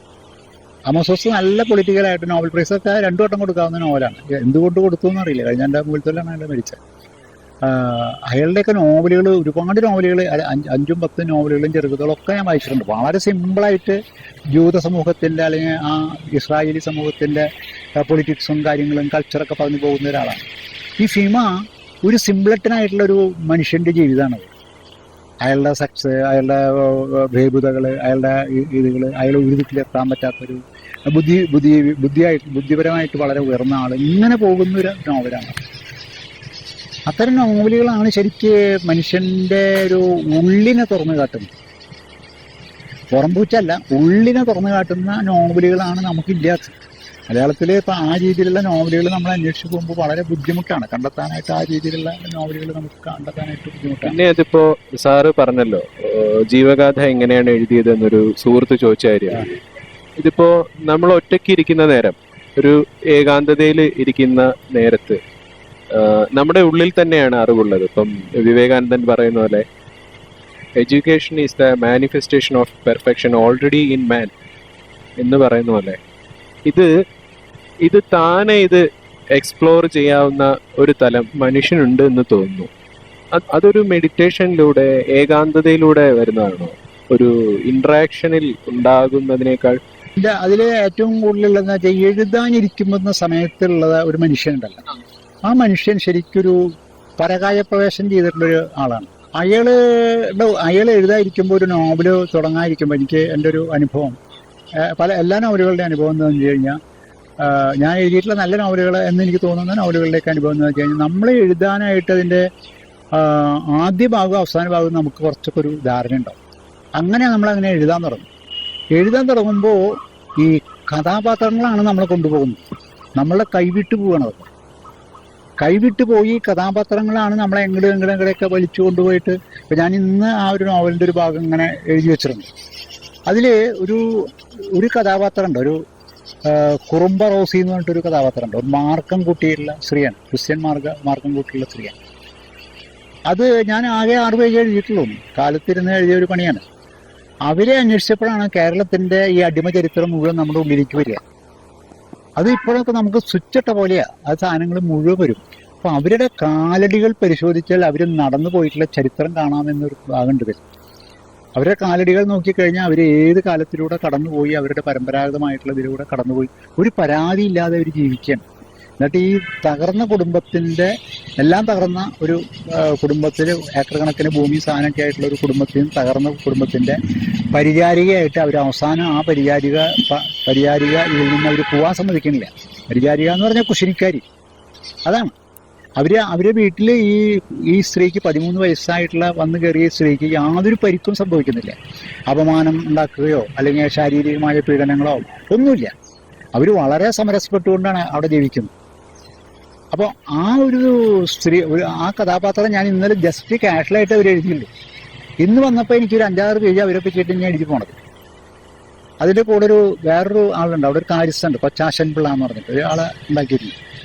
അത് ഇന്ന് കാലത്ത് വന്നപ്പോൾ അങ്ങനെ എഴുതിയ പോലെ അതിനെ ഇങ്ങനെ കൂടുതൽ കൊണ്ടുപോകണം തോന്നുന്നു. അപ്പോൾ നമ്മൾ വിചാരിക്കാത്തോടത്തേക്ക് ഈ നോവലുകളും കഥാപാത്രങ്ങളും നമ്മൾ കടന്നു പോവുകയാണ്. അങ്ങനെ എനിക്കിപ്പോൾ ഈ നോവൽ എഴുതുമ്പോഴാണ് അങ്ങനെ ഒരു വലിയ ലോകം കിട്ടുന്നത്. മറ്റു ഏതൊരു നോവലിലും അതിനേതായ ഒരു പരിമിതികളുണ്ടായി. കഥയിൽ 2-3 ആളുകളെയാണ് എന്നെ വിസ്മയിപ്പിച്ചിട്ടുള്ളത്. ഒന്ന് കാരൂരാണ്. കാരൂരിൻ്റെ പൂവമ്പഴം, മരപ്പാവകൾ, പുതുപ്പാൻ്റെ കിണർ, ഇതൊന്നും സമാനമായിട്ടുള്ളൊരു ഇത് മറ്റൊരു ദിക്കിൽ ഞാൻ കണ്ടിട്ടില്ല. അന്തർദേശീയ തലത്തിൽ പോലും നമുക്ക് കൊണ്ടു നടക്കാവുന്ന ഇതാണ്. ഞാനൊരു പരിമിതിയായിട്ട് പറയുന്നതല്ല. പുതുപ്പാൻ്റെ കിണർ എന്ന് പറയുന്ന അതിമനോഹരമായൊരു കഥയും ആ കഥയ്ക്ക് പകരം നമ്മളിവിടെ കൊണ്ടാടിയത് സുന്ദരരാമസ്വാമിയുടെ വേറൊരു കഥയാണ്. ഉഴവുകാളാന്നാണ്ട് പറഞ്ഞിട്ടൊരു കഥയാണ് ഇവിടെ ഭയങ്കരമായിട്ട് കൊണ്ടാടപ്പെട്ട കഥ. രണ്ടും കുറച്ചൊക്കെ സമാനമായിട്ടുള്ള കഥയാണ്. പൂവമ്പഴം എന്ന് പറയുന്ന കഥയിൽ എങ്ങനെയാണ് ലൈംഗികതയുടെ അതിസൂക്ഷ്മമായ ഭാവങ്ങൾ ഒരു കൂട്ടുകാരൻ്റെ അമ്മയിൽ, വിധവയായ അമ്മയിൽ പ്രതിപ്രവർത്തിക്കുന്നത്, പിന്നീട് അവരെ എങ്ങനെയാണ് അഴുകിപ്പോകുന്നത്, ജീർണിച്ചു പോകുന്നത് എന്നുള്ള മനുഷ്യാവസ്ഥയുടെ ആ ഒരു ലൈംഗികതയും ആ മനുഷ്യാവസ്ഥയും തമ്മിലുള്ളൊരു ഇത് അവർ വളരെ നന്നായിട്ട് പറഞ്ഞിട്ടുണ്ട്. ബഷീറിൻ്റെ പൂമ്പഴത്തിനേക്കുള്ള അതിമനോഹരമാണ് അത് മരപ്പാവുകളും ഇങ്ങനെ തന്നെ ഇതാണ്. കാരൂരിൻ്റെ എല്ലാ കഥകൾക്കും ഈ ഒരു തലമുണ്ട്. ഒരു വളരെ സിമ്പിളായിട്ട് കഥ പറയുകയും ഒരുപാട് മാനങ്ങൾ കൊണ്ടുകൊടുക്കുകയും ചെയ്യുന്ന ഒരാളാണ്. അതുപോലെ തന്നെ ഒരാളാണ് CV ശ്രീരാമൻ. നമ്മൾ പൊതുവേ മാർക്സിസ്റ്റ് പാർട്ടിയുടെ ഒരു അപ്പൻഡേജായിട്ട് അദ്ദേഹത്തെ കൊണ്ടു നടന്ന് മാർക്സിസ്റ്റ് പാർട്ടിക്കാരും വേണ്ടത്ര ശ്രദ്ധയും കൊടുത്തില്ല, ഞങ്ങളുടെ ആളാണല്ലോ എന്ന് പറഞ്ഞ് അങ്ങനെ കൊണ്ടു നടന്നതാണ്. പക്ഷേ അദ്ദേഹത്തിൻ്റെ 72 കഥകൾ ഞാൻ സൂക്ഷ്മമായിട്ട് പഠിച്ചിട്ടൊരു ഇൻ്റർവ്യൂ അദ്ദേഹത്തിന് നടത്താൻ പോയിട്ടായിരുന്നു. ആ സൂക്ഷ്മമായിട്ട് പഠിക്കുമ്പോൾ ഇങ്ങനെ സംസ്കൃതം, മലയാളം, ഇംഗ്ലീഷ് അങ്ങനെ പല ഭാഷകളും അറിയുന്ന ഒരാളാണ്. ഈ ഭൂമിയിലല്ല അദ്ദേഹം ജീവിക്കുന്നത്, മദ്യം അങ്ങനെയുള്ള ഒരു തലത്തിലാണ് അദ്ദേഹത്തിൻ്റെ ജീവിതം. അങ്ങനെ പോകുന്ന ഒരാളാണ്. അപ്പോൾ ഞാനൊരു തവണ അദ്ദേഹത്തിനോട് ഇങ്ങനെ പറഞ്ഞു, കഥകളൊക്കെ വായിച്ച് ഇൻ്റർവ്യൂ ഒക്കെ കഴിഞ്ഞതിന് ശേഷം ഏഷ്യാനെറ്റിന് വേണ്ടിയിട്ട് ഒരു 2 എപ്പിസോഡ് ഇൻ്റർവ്യൂ ആണ് പോയത്. അദ്ദേഹം മരിക്കുന്നതായിട്ടും കുറച്ച് കാലം മുമ്പാണ്. അപ്പോൾ അദ്ദേഹത്തിന് എന്നെ അറിയുന്നില്ല, അത് അങ്ങനെയൊക്കെ അങ്ങനെ അറിയുന്നില്ല. അപ്പോൾ അതൊക്കെ കഴിഞ്ഞിട്ട് അദ്ദേഹത്തിനോട് ഞാൻ പറഞ്ഞു, നിങ്ങളുടെ കഥകളിൽ 72 കഥകളിൽ 3 തലങ്ങളാണ് എനിക്ക് ഇഷ്ടപ്പെട്ടതെന്ന് പറഞ്ഞു. ഒന്ന് സ്ത്രീയോടുള്ള ആസക്തി, അത് അദ്ദേഹത്തിൽ ഭയങ്കരമാണ്. മദ്യത്തിനോടുള്ള ആസക്തി. അത് കഴിഞ്ഞിട്ട് ഞാൻ ചോദിച്ചു, ഇനി എന്താണെന്ന് പറയണേന്ന് അറിയാൻ പറ്റുമോ? അപ്പോൾ അയാൾ ചിരിച്ചു. അപ്പോൾ ഞാൻ പറഞ്ഞു, ആത്മീയ ആസക്തി ഞാൻ പറഞ്ഞു. അപ്പോൾ അദ്ദേഹം എന്നെ കെട്ടിപ്പിടിച്ചു. അത് വലിയൊരു അനുഭവമായിരുന്നു എനിക്ക്. അദ്ദേഹത്തിൻ്റെ ആ ഒരു ഇത് എനിക്ക് അങ്ങനെ മലയാള കഥകളിൽ ആ രീതിയിൽ ഇപ്പോൾ ടി പത്മനാഭനും MT വാസുദേവൻ നായരും ഈ CV ശ്രീരാമനൊക്കെ ഒരേ കാലത്ത്. CV ശ്രീരാമൻ ക്രാഫ്റ്റിലൊന്നും ഗംഭീരമായിട്ടുള്ള ഇതൊന്നും ഇല്ലാത്ത ഒരാളാണ്. അതായത് ഒരേ മോൾഡ് തന്നെയാണ്. ഓർമ്മകൾ വരുന്നു, കാര്യങ്ങൾ പറയുന്നു, വീണ്ടും ഓർമ്മയിലേക്ക് പ്രസന്റിലേക്ക് പോകണം. അങ്ങനെ ഒരു രൂപത്തിലാണ് പുള്ളിയുടേത്. അതിനും വലിയ എഫർട്ടൊന്നും കൊടുക്കുന്നില്ല. കഥ എഴുതാൻ അങ്ങനെ ഏത് ലോകത്തിൻ്റെ കഥകളും അദ്ദേഹത്തിനുണ്ട്. ആൻഡമാൻ ദ്വീപിലെ കഥകളുണ്ട്, ശ്രീലങ്കയിലത്തെ കഥകളുണ്ട്, നാട്ടിലെ കഥകളുണ്ട്, ആന്ധ്രാപ്രദേശിലെ കഥകളുണ്ട്. ഇതൊന്നും മലയാളി ആ രീതിയിൽ കണ്ടെടുത്തിട്ടില്ല. വാസ്തുകാര പോലെയുള്ള ഒരു നോവലൊക്കെ, ഒരു നീണ്ട കഥയൊക്കെ അതിഗംഭീര അരവിന്ദൻ അത് സിനിമയൊക്കെയുണ്ട്. അത് തിരക്കേടില്ലാത്ത വിധത്തിൽ അരവിന്ദൻ അത് അവതരിപ്പിക്കാൻ കഴിഞ്ഞിട്ടുണ്ട്. അങ്ങനെ ഒരു കഥാകൃത്താണ് എനിക്ക് ഈ പട്ടത്തുള്ള, അല്ലെങ്കിൽ പട്ടത്തുള്ള, MP നാരായണപിള്ള, ഞാൻ നേരത്തെ പറഞ്ഞു കഴിഞ്ഞാൽ TR ഒക്കെ വിട്ട് കഴിഞ്ഞാൽ എനിക്ക് ഏറ്റവും ഇഷ്ടപ്പെട്ട ഒരു കഥാകൃത്ത്. ഗാന്ധിജിയെ പറ്റി പറയുമ്പോൾ ഇത്രയും ഒരു മനുഷ്യന് സാധ്യമാകുന്ന, ഇപ്പം അസാധ്യമെന്ന് പറയാവുന്ന തലത്തിൽ ഒരു ഡ്രൈവിംഗ് ഫോഴ്സായിട്ട് ഗാന്ധിയുടെ, ചിലർ പറയും ഗാന്ധിയുടെ കുട്ടിക്കാലമാകാം, ആഫ്രിക്കയിലെ ജീവിതമാകാം, ഗാന്ധിയുടെ ജീവിതത്തെ അത്രയൊരു ജിജ്ഞാസയോടുകൂടി പഠിച്ചെന്ന ഒരു വ്യക്തി എന്നുള്ള നിലയ്ക്ക് ആ ഒരു ഡ്രൈവിംഗ് ഫോഴ്സിനെ പറ്റിയിട്ട് സാറിന് എന്താണ് പറയാൻ? ഗാന്ധി എന്നിലൂടെയും ഞാൻ ഗാന്ധിയിലൂടെയും കടന്നുപോയിട്ടുണ്ടെന്ന് വിശ്വസിക്കുന്ന ഒരാളാണ്. അതൊരു വെറുതെ ഒരു പ്രസ്താവനയല്ല, അത് എൻ്റെ ഉള്ളിൽ തട്ടിയിട്ടുള്ള പ്രസ്താവനയാണ്. അതെന്ന് വെച്ചാൽ ഗാന്ധിയിൽ ഞാൻ കണ്ടിട്ടുള്ള ഏറ്റവും ഗാന്ധി ഡ്രൈവിംഗ് ഫോഴ്സിലേക്ക് എത്തുന്നത് അതിശക്തമായ ആസക്തിയുള്ള ആളാണ് ഗാന്ധി. ആസക്തിയുടെ ഒരാളാണ് ഗാന്ധി. ആ ആസക്തിയെ തിരിച്ചറിഞ്ഞ് അതിനെ നിരന്തരം അതിൽ നിന്ന് അതിനെ തിരസ്കരിച്ച് റിജക്ട് ചെയ്ത് അല്ലെങ്കിൽ ഇത്ര സൂക്ഷ്മമായിട്ട് ഭക്ഷണക്രമമൊന്നും നടത്തേണ്ട കാര്യമില്ല. നിങ്ങൾക്ക് ആർത്തി കൂടുമ്പോഴാണ് നിങ്ങൾ ആ ഭക്ഷണത്തിനോട് പതുക്കെ അത് ഇന്നത് ശരിയല്ല എന്ന് തോന്നിയിട്ട് അതിനെ മാറ്റേണ്ട ഇത് വരും. അതുപോലെ കാമാസക്തനായിട്ടുള്ള ആളാണ് ഗാന്ധി. അതിഗംഭീരമായ കാമം അദ്ദേഹത്തിൻ്റെ ഉള്ളിൽ ഉണ്ടായിട്ടുണ്ടെന്ന് വിചാരിക്കുന്ന ഒരാളാണ്. അപ്പം കാമത്തിനെ അദ്ദേഹത്തിന് മാറ്റിയെടുക്കേണ്ടതായിട്ടുള്ള, പരിവർത്തിക്കേണ്ടതായിട്ടുള്ള ഓരോ സംഗതികളിലുണ്ടായി. ഈ രണ്ട് ആസക്തികളെ കുടഞ്ഞു കളഞ്ഞ് അതിനെ നവീകരിച്ച് സൂക്ഷ്മമായി, കുറച്ചുകൂടി ഇതായിട്ട് പറഞ്ഞു കഴിഞ്ഞാൽ ന്യൂട്ടനാണ് പറഞ്ഞിട്ടുള്ളത്, കടൽ ജലത്തിൽ നിന്ന് കക്ക കൊണ്ട് വെള്ളം പതുക്കെ തേവിക്കളഞ്ഞ് കടൽ പറ്റിക്കാമെന്ന് ശ്രമിക്കുന്ന ഒരാളെ പോലെയാണത് അത് ചെയ്യുന്നത്. അല്ലെങ്കിൽ പർവ്വതങ്ങളെ നീക്കം ചെയ്ത വിഡ്ഢിയായ വൃദ്ധൻ്റെ കഥ സുകുമാരൻ ചൈനീസ് മാവോയിനെ ഉദ്ധരിച്ചുകൊണ്ട് പറയുന്നുണ്ട്. അതും ഇതൊക്കെ തന്നെയാണ്. അപ്പോൾ അങ്ങനെ ഒരു തലത്തിലാണ് ഗാന്ധിയെ ഞാൻ കാണുന്നത്. അത് എന്നിലുണ്ട്. ഞാൻ അത്ര സൂക്ഷ്മമായിട്ട് ഗാന്ധിയുടെ ആളാണെന്നല്ല ഞാൻ പറയുന്നത്. പക്ഷെ ആ ആസക്തിയും കാമവും ആർത്തിയും ഒക്കെ എന്നിലുണ്ട്. ഈ പറഞ്ഞ ആർത്തി എനിക്ക് ഉണ്ട്. അതുകൊണ്ടാണ് ഞാൻ അതിനെ അങ്ങനെ എൻ്റെ നോവലുകളും കഥകളും ലേഖനങ്ങളും വായിച്ചു നോക്കി അതിനോടുള്ളൊരു ഇതുണ്ട്, നമ്മുടെ ഒരു സംഘർഷം എപ്പോഴും ഉണ്ട്.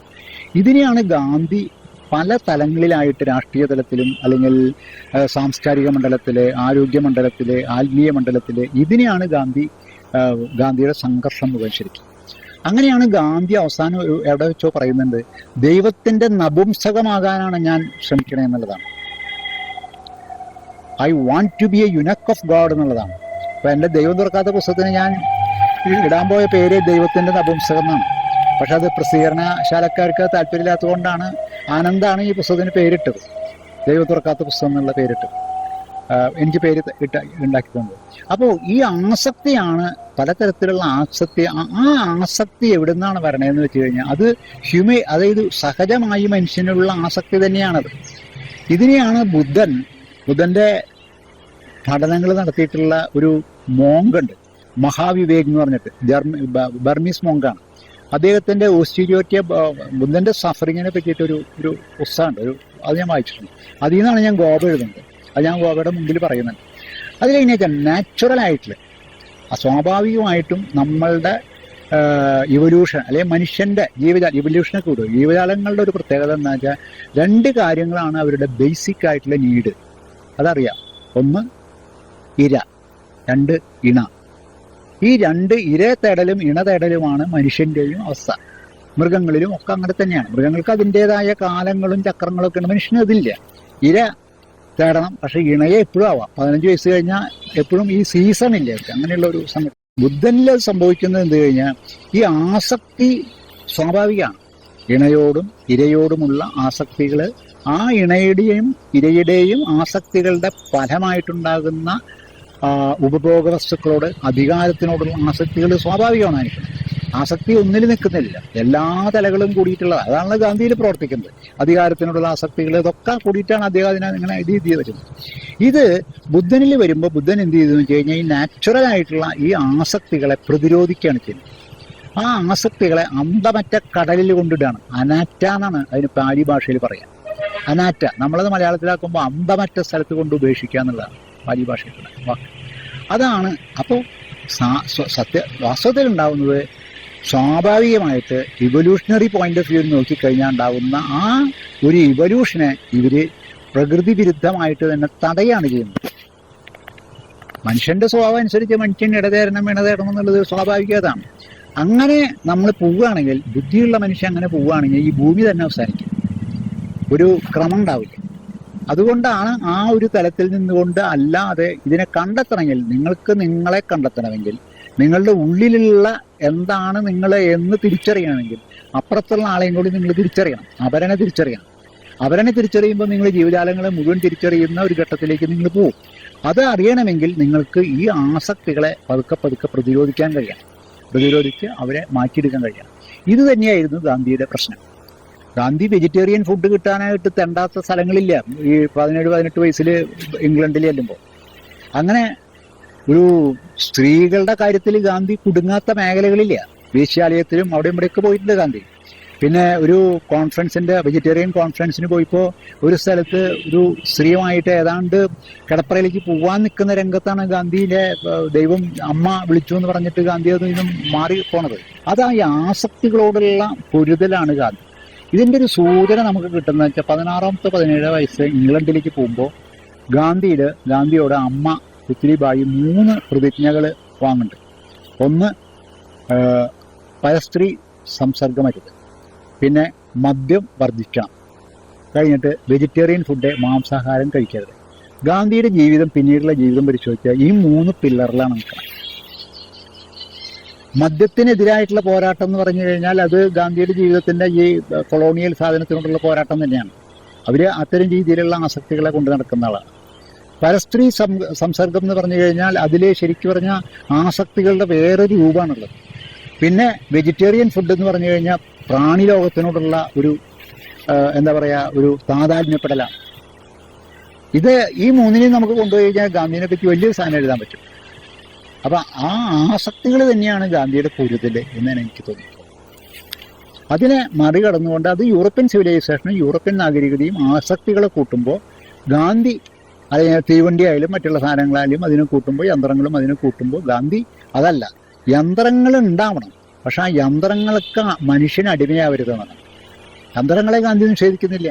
നമ്മളുടെ അവിടെ ഏറ്റവും വലിയ പ്രശ്നം എന്താ വെച്ചാൽ ഗാന്ധി യന്ത്രങ്ങൾക്കെതിരായിരുന്നു, തീവണ്ടിക്കെതിരായിരുന്നു. അതല്ല പറയുന്നത്, നിങ്ങൾ അതിനെ മറികടക്കണം എന്നുള്ളതാണ്. അപ്പൊ ഈ യാത്രകളിലൂടെ ഗാന്ധി ഇന്ത്യൻ ഗ്രാമങ്ങളെ മുഴുവൻ, ഗ്രാമീണരെ മുഴുവൻ അടുത്തറിഞ്ഞ് പഠിച്ചിരുന്നു. അവരുടെ ദാരിദ്ര്യം, അവരുടെ ശുചിത്വമില്ലായ്മ ചില ഭാഗങ്ങളിലുള്ള, അല്ലെങ്കിൽ അവരെ എങ്ങനെ താമസിക്കുന്നു, ജാതീയ സംഗതികൾ, ഇതൊക്കെ സംസ്കാരങ്ങൾ, വിശ്വാസങ്ങൾ, അവരുടെ അറിവുകൾ, ഇതൊക്കെ ഗാന്ധി പഠിച്ചിട്ടുണ്ടായിരുന്നു. പിന്നെ ഗാന്ധിയുടെ ഓരോ സത്യാഗ്രഹ സമരവും നമ്മൾ സൂക്ഷിച്ച് പഠിച്ചു കഴിഞ്ഞാൽ ഈ സത്യാഗ്രഹ സമരങ്ങളിലെല്ലാം തന്നെ ഇന്ന് നമ്മൾ നടത്തുന്ന പോലുള്ള സത്യാഗ്രഹ സമരങ്ങളല്ല.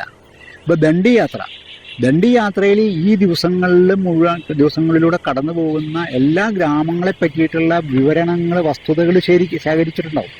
അത് ഓരോ ഗ്രാമത്തിൽ ചെല്ലുമ്പോഴും ഇത് പറയണവർ, ഇത്ര ആൾക്കാരുണ്ട് ഇവിടെ, എത്ര മൃഗങ്ങൾ, കോഴികൾ, ഇതൊക്കെ ഉണ്ട്, ഇത്ര തറികളുണ്ട്, വിദ്യാലയങ്ങളുണ്ട്, ദളിതരുണ്ട്, ഇതൊക്കെ ഓരോ ഗ്രാമത്തിൽ ചെല്ലുമ്പോഴും അറിയണം. അത് ചമ്പാരൻ സത്യാഗ്രഹം, ആദ്യത്തെ ഗാന്ധിയുടെ സത്യാഗ്രഹം ചമ്പാരൻ സത്യാഗ്രഹമാണ്. ഈ ചമ്പാരൻ സത്യാഗ്രഹത്തിൽ ആണ് ശരിക്കും കൺസ്ട്രക്റ്റീവ് പ്രോഗ്രാം ആരംഭിക്കുന്നത്. ആ ഓരോ ഘട്ടം കഴിയുമ്പോഴും ഈ ചമ്പാരൻ സത്യാഗ്രഹത്തിന്റെ ഓരോ ഘട്ടത്തിലും ഗാന്ധി ഇവരെ എല്ലാവരും കൂട്ടിപ്പിടിക്കുകയാണ്. ഒരുപാട് കർഷകർക്ക് പ്രശ്നങ്ങളുണ്ട്, കർഷകർ നേരിടുന്ന പ്രശ്നങ്ങളുണ്ട്. അപ്പോൾ അവിടെ വക്കീൽമാർ, ഇന്ത്യയിലെ വക്കീൽമാരെയൊക്കെ വിളിച്ചു കൂട്ടിയിട്ട് ഗാന്ധി പറഞ്ഞു, നിങ്ങളെല്ലാവരെയും പെറ്റീഷൻ എഴുതി കഴിക്കാമെന്ന് പറഞ്ഞു.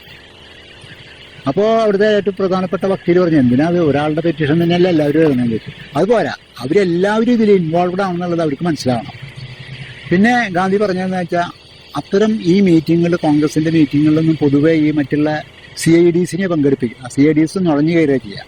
ഇവരെ ഗാന്ധി പറഞ്ഞ അങ്ങനെയല്ല, അവരോടൊക്കെ വന്നിരിക്കാൻ പറയും, CIDയും പോലീസൊക്കെ ഒരുമിച്ചിരിക്കട്ടെ. അപ്പോൾ അതിനൂടെ ഗാന്ധിക്കുണ്ടായിരുന്ന രണ്ട് കാര്യമാണ്. ഒന്ന്, ഈ പോലീസുകാർ ഇരിക്കുമ്പോൾ പിന്നെ നുണ പറയില്ല. രണ്ടാമത്തെ കാര്യം, പോലീസുകാരെ വിലയില്ലാണ്ടോ, ബ്രിട്ടീഷ് പോലീസ് ഇത്രയേ ഉള്ളോ ഇവിടെ ഉണ്ട് എന്നുള്ളൊരു തോന്നലുണ്ടോ. ഇങ്ങനെയാണ് ഇതിനെ കൊണ്ടുപോയിട്ടുള്ളത്. അതായത് ഗാന്ധിയുടെ സൂക്ഷ്മമായ തലങ്ങൾ, ബുദ്ധിയുടെ തലങ്ങൾ പ്രവർത്തിക്കുന്നത് ഇങ്ങനെയാണ്. അത് എനിക്ക് തോന്നുന്നു ഏറ്റവും നന്നായിട്ട് ഉപവാസം ഉപവസിച്ചു കഴിഞ്ഞാൽ നമ്മുടെ കുറെ പ്രശ്നങ്ങൾ മാറും. അതിനെ ഒരു സമര രീതിയാക്കി മാറ്റുകയാണല്ലോ.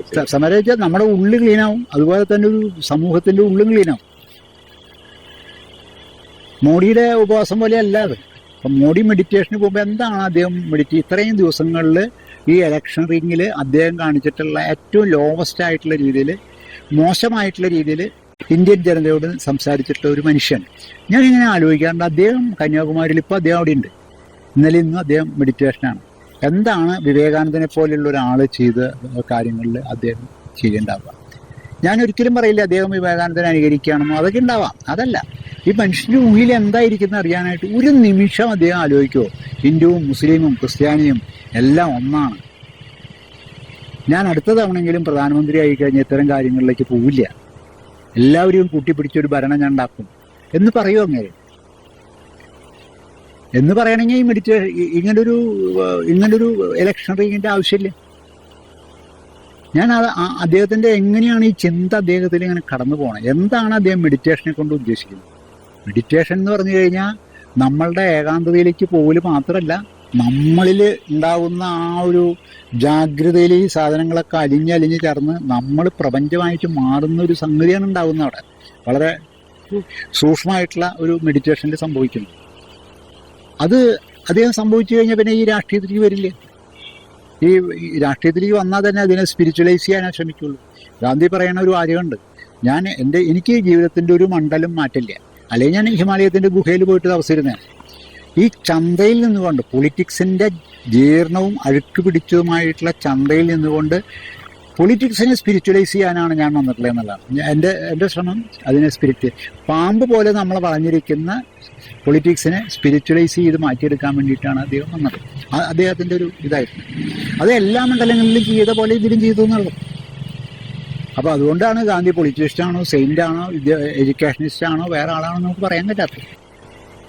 സത്യത്തിന് ഒരു മുഖം മാത്രമാണോ എന്ന് അദ്ദേഹത്തിന്റെ യൗവനത്തില് ഗാന്ധിജിയോട് ചോദിക്കുമ്പം ഗാന്ധിജി പറയുന്നുണ്ട് സത്യത്തിന് പല മുഖങ്ങളുണ്ട്, സ്ഫടികത്തില് പ്രകാശം തട്ടിത്തെറിക്കുന്ന പോലെ ആണ്. ജൈന സിദ്ധാന്തത്തിൽ നിന്ന് പഠിച്ചിട്ടുള്ളത് അനേകതാവാദമാണ്. ഒരു ഇഷ്യൂ ഓഫ് മെനിസൈഡ്നെസ്, ഒന്നിനെ തന്നെ പല രീതിയിൽ. ഇപ്പം നമ്മൾ 4 ആൾ ഇവിടെ ഇരിക്കുന്നുണ്ട്, നമ്മൾ 4 പേരും ഈ സാധനത്തിനെ കാണുന്നത് 4 തരത്തിലാണ്. ഈ 4 തരത്തിലും സത്യമുണ്ട്. 7 കുരുടന്മാരെ ആനയെ കാണാൻ പോയി എന്ന് പറയണതിൻ്റെ എല്ലാറ്റിനും സത്യമുണ്ട്. ഇതിനെ കൂട്ടി യോജിപ്പിക്കുമ്പോഴാണ് നമുക്കൊരു വേറൊരു സാധനം കിട്ടുന്നത്.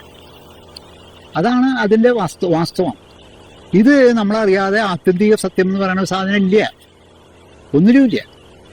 അങ്ങനെ ശ്രമിക്കുമ്പോഴാണ് നമുക്ക് മനസ്സിലാവുക ഈ സത്യമാണ് ഗാന്ധിയെ മുസൽമാനും ക്രിസ്ത്യാനിയെയും ഹിന്ദുവിനെയൊക്കെ ഒന്നാക്കി കാണാൻ പഠിപ്പിക്കുന്നത്. അവർ രണ്ടാവുമ്പോൾ തന്നെ അവരിൽ ഈ ഇതുണ്ട് എന്നുള്ള തെളിച്ചമുണ്ട് എന്നുള്ളതാണ് കാണുന്നത്. അത് തിരിച്ചറിയാത്ത ഒരാൾക്കൊന്നും ചെയ്യാൻ കഴിയില്ലല്ലോ. തിരിച്ചറിയാത്ത ആൾക്കൊന്നും ചെയ്യാൻ പറ്റില്ല. ആ ലോകത്തിനെ എങ്ങനെ അതിജീവിപ്പിക്കാമെന്നാണ് നമ്മുടെ രാഷ്ട്രീയക്കാർ ശ്രമിക്കേണ്ടത്. ഈ 4 വോട്ടിന് വേണ്ടിയിട്ട് ഒരു രാജ്യത്തെയോ അല്ലെങ്കിൽ അതിൻ്റെ വിഭവങ്ങളെയോ അതിൻ്റെ എന്താ പറയുക ക്രമീകരണത്തെയോ മാറ്റിയെടുക്കല്ല വേണ്ട. അതായത് ഈ ഭൂമിക്ക് ഞാനത് ആ ഒരു ഇൻ്റർവ്യൂവിൽ പറഞ്ഞിട്ടുണ്ട്, ഈ ഭൂമിക്ക് ഒരു ക്രമീകരണമുണ്ട്, സെൽഫ് റെഗുലേഷൻ, സ്വയം നിയന്ത്രിക്കാനുള്ള നിയന്ത്രണമുണ്ട്. അതെങ്ങനെയാണെന്ന് വെച്ച് കഴിഞ്ഞാൽ ഭൂമിയുടെ ജൈവമണ്ഡലവും അജൈവമണ്ഡലവും തമ്മിലുള്ള ഒരു ഡയലോഗ് നടക്കുന്നത്. ആ ഡയലോഗിൽ കൂടിയാണ് ഇത് സംഭവിക്കുന്നത്. ഈ ഡയലോഗ് ഇല്ലാണ്ടാവുന്നത് എങ്ങനെയാണെന്ന് വെച്ചാൽ ഒരു സാധനത്തിൻ്റെ ഇത് കൂടുന്നോറുകയാണ്. അത് ചൂട് കൂടിക്കഴിഞ്ഞാൽ ഈ കടലിലെ വെള്ളം ചൂടാവുന്നു, അത് ഇതാവുന്നു, അതോടുകൂടി കടലിലെ ജീവികൾ പോകുന്നു, മറ്റുള്ള സ്ഥലങ്ങളിൽ പോകുന്നു. ഇതൊരു ബാലൻസിലാവുമ്പോൾ കാര്യങ്ങൾ നടക്കും. ഈ ബാലൻസ് നിലനിർത്താനായിട്ട് ലോകരാഷ്ട്രങ്ങളും നമ്മളും ഓരോ വ്യക്തിയും എന്ത് ചെയ്യണം എന്നുള്ളതാണ് നമ്മൾ പറയേണ്ടത്. അത് ആരും പറയുന്നില്ല. ഇപ്പോൾ കേരളത്തിലൊരു ഹരിത കർമ്മസേന എന്ന് പറഞ്ഞിട്ടൊരു കർമ്മസേനയുണ്ട്. കേൾക്കാൻ നല്ല ഭംഗിയുള്ള വാക്കാണ്. ഈ ഹരിത കർമ്മസേന നമ്മളുടെ വീടുകളിൽ വന്നിട്ട് പ്ലാസ്റ്റിക് കൊണ്ടുപോകണം. അപ്പോൾ ഹരിതകർമ്മസേനയുടെ ആളുകളോട് നമ്മൾ എന്തിനാണ് നിങ്ങൾ കൊണ്ടുപോകണമെന്ന് ചോദിച്ചു കഴിഞ്ഞാൽ അവർക്ക് അറിയില്ല. എവിടേക്കാണ് കൊണ്ടുപോകണേ, എന്തിനാണ് കൊണ്ടുപോകണമെന്ന് അറിയില്ല. നമുക്ക് ആവശ്യം എന്താണ്? ആ ഹരിതകർമ്മസേന കൊണ്ടുള്ള ലക്ഷ്യം എന്തായിരിക്കും? പ്ലാസ്റ്റിക് ഇല്ലാണ്ടാവലാണ്. പക്ഷേ ഓരോ വീട്ടിലും ഓരോ ദിവസം പ്ലാസ്റ്റിക് കൂടുകയാണ്. ഏതായാലും ഇവർ കൊണ്ടുപോകാണ്ട്, അപ്പോൾ നമുക്ക് മേടിച്ച് കൂട്ടാം. അപ്പോൾ അതിന് വേറൊരു മാർഗമുണ്ട്. ഈ ഹരിതകർമ്മസേനയെ കൊണ്ട് ഇത് പതുക്കെ പതുക്കെ പ്ലാസ്റ്റിക് ഇല്ലാണ്ടാക്കണമെങ്കിൽ ഓരോ പഞ്ചായത്തിലെയും വാർഡുകളിലെ അല്ലെങ്കിൽ പഞ്ചായത്തിലെ 4-5 കടകളെ സമീപിക്കുക. സോഴ്സിലെ പ്ലാസ്റ്റിക് അവർക്ക് കളയാൻ പറ്റില്ല. അംബാനി അഡാനിയൊക്കെ ഉണ്ടാക്കി കൊണ്ടുവരുന്ന പ്ലാസ്റ്റിക്കിനെ അവർക്ക് മാറ്റാൻ പറ്റില്ല. അപ്പോൾ അവർക്ക് ഇവിടെ വരുന്ന ബൾക്കായിട്ട് വരുന്ന അരി സാധനങ്ങളൊക്കെ ഇവർ പാക്കറ്റിലാക്കുന്നതാണ്. നമ്മുടെ ആൾക്കാർ തന്നെ, സൂപ്പർ മാർക്കറ്റിലെ ആൾക്കാർ തന്നെ പാക്കറ്റിലാക്കണം എല്ലാ ഇതുകളും. അത് പ്ലാസ്റ്റിക്കിന് പകരം ഇവർക്ക് കടലാസ് പാക്കറ്റ് ഉണ്ടാക്കാം. ഈ കടലാസ് പാക്കറ്റ് പഴയ പേപ്പറിൽ നിന്ന് ഉണ്ടാക്കാം. തുണിസഞ്ചി, സാരി, പഴയ സഞ്ചി സാധനങ്ങളിൽ നിന്ന് അവർക്ക് ഉണ്ടാക്കാം. ഇത് ഹരിതസേനയ്ക്ക് ചെയ്യാൻ പറ്റും.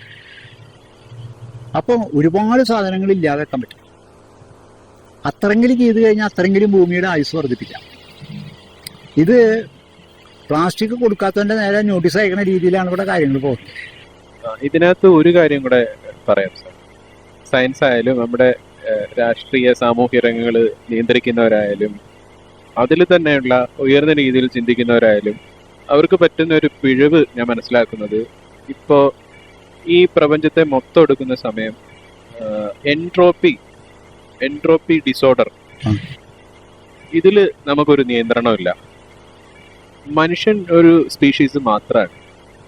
രണ്ടാമത്തെ കാര്യം, ഭൂമി എന്ന് വെച്ചാൽ ഞാൻ കാണുന്നത് നമ്മളുടെ ഒരു വീടിൻ്റെ മുറി, ആ മുറിയിലുള്ള കാര്യം നമ്മളാണ് നോക്കുന്നത്.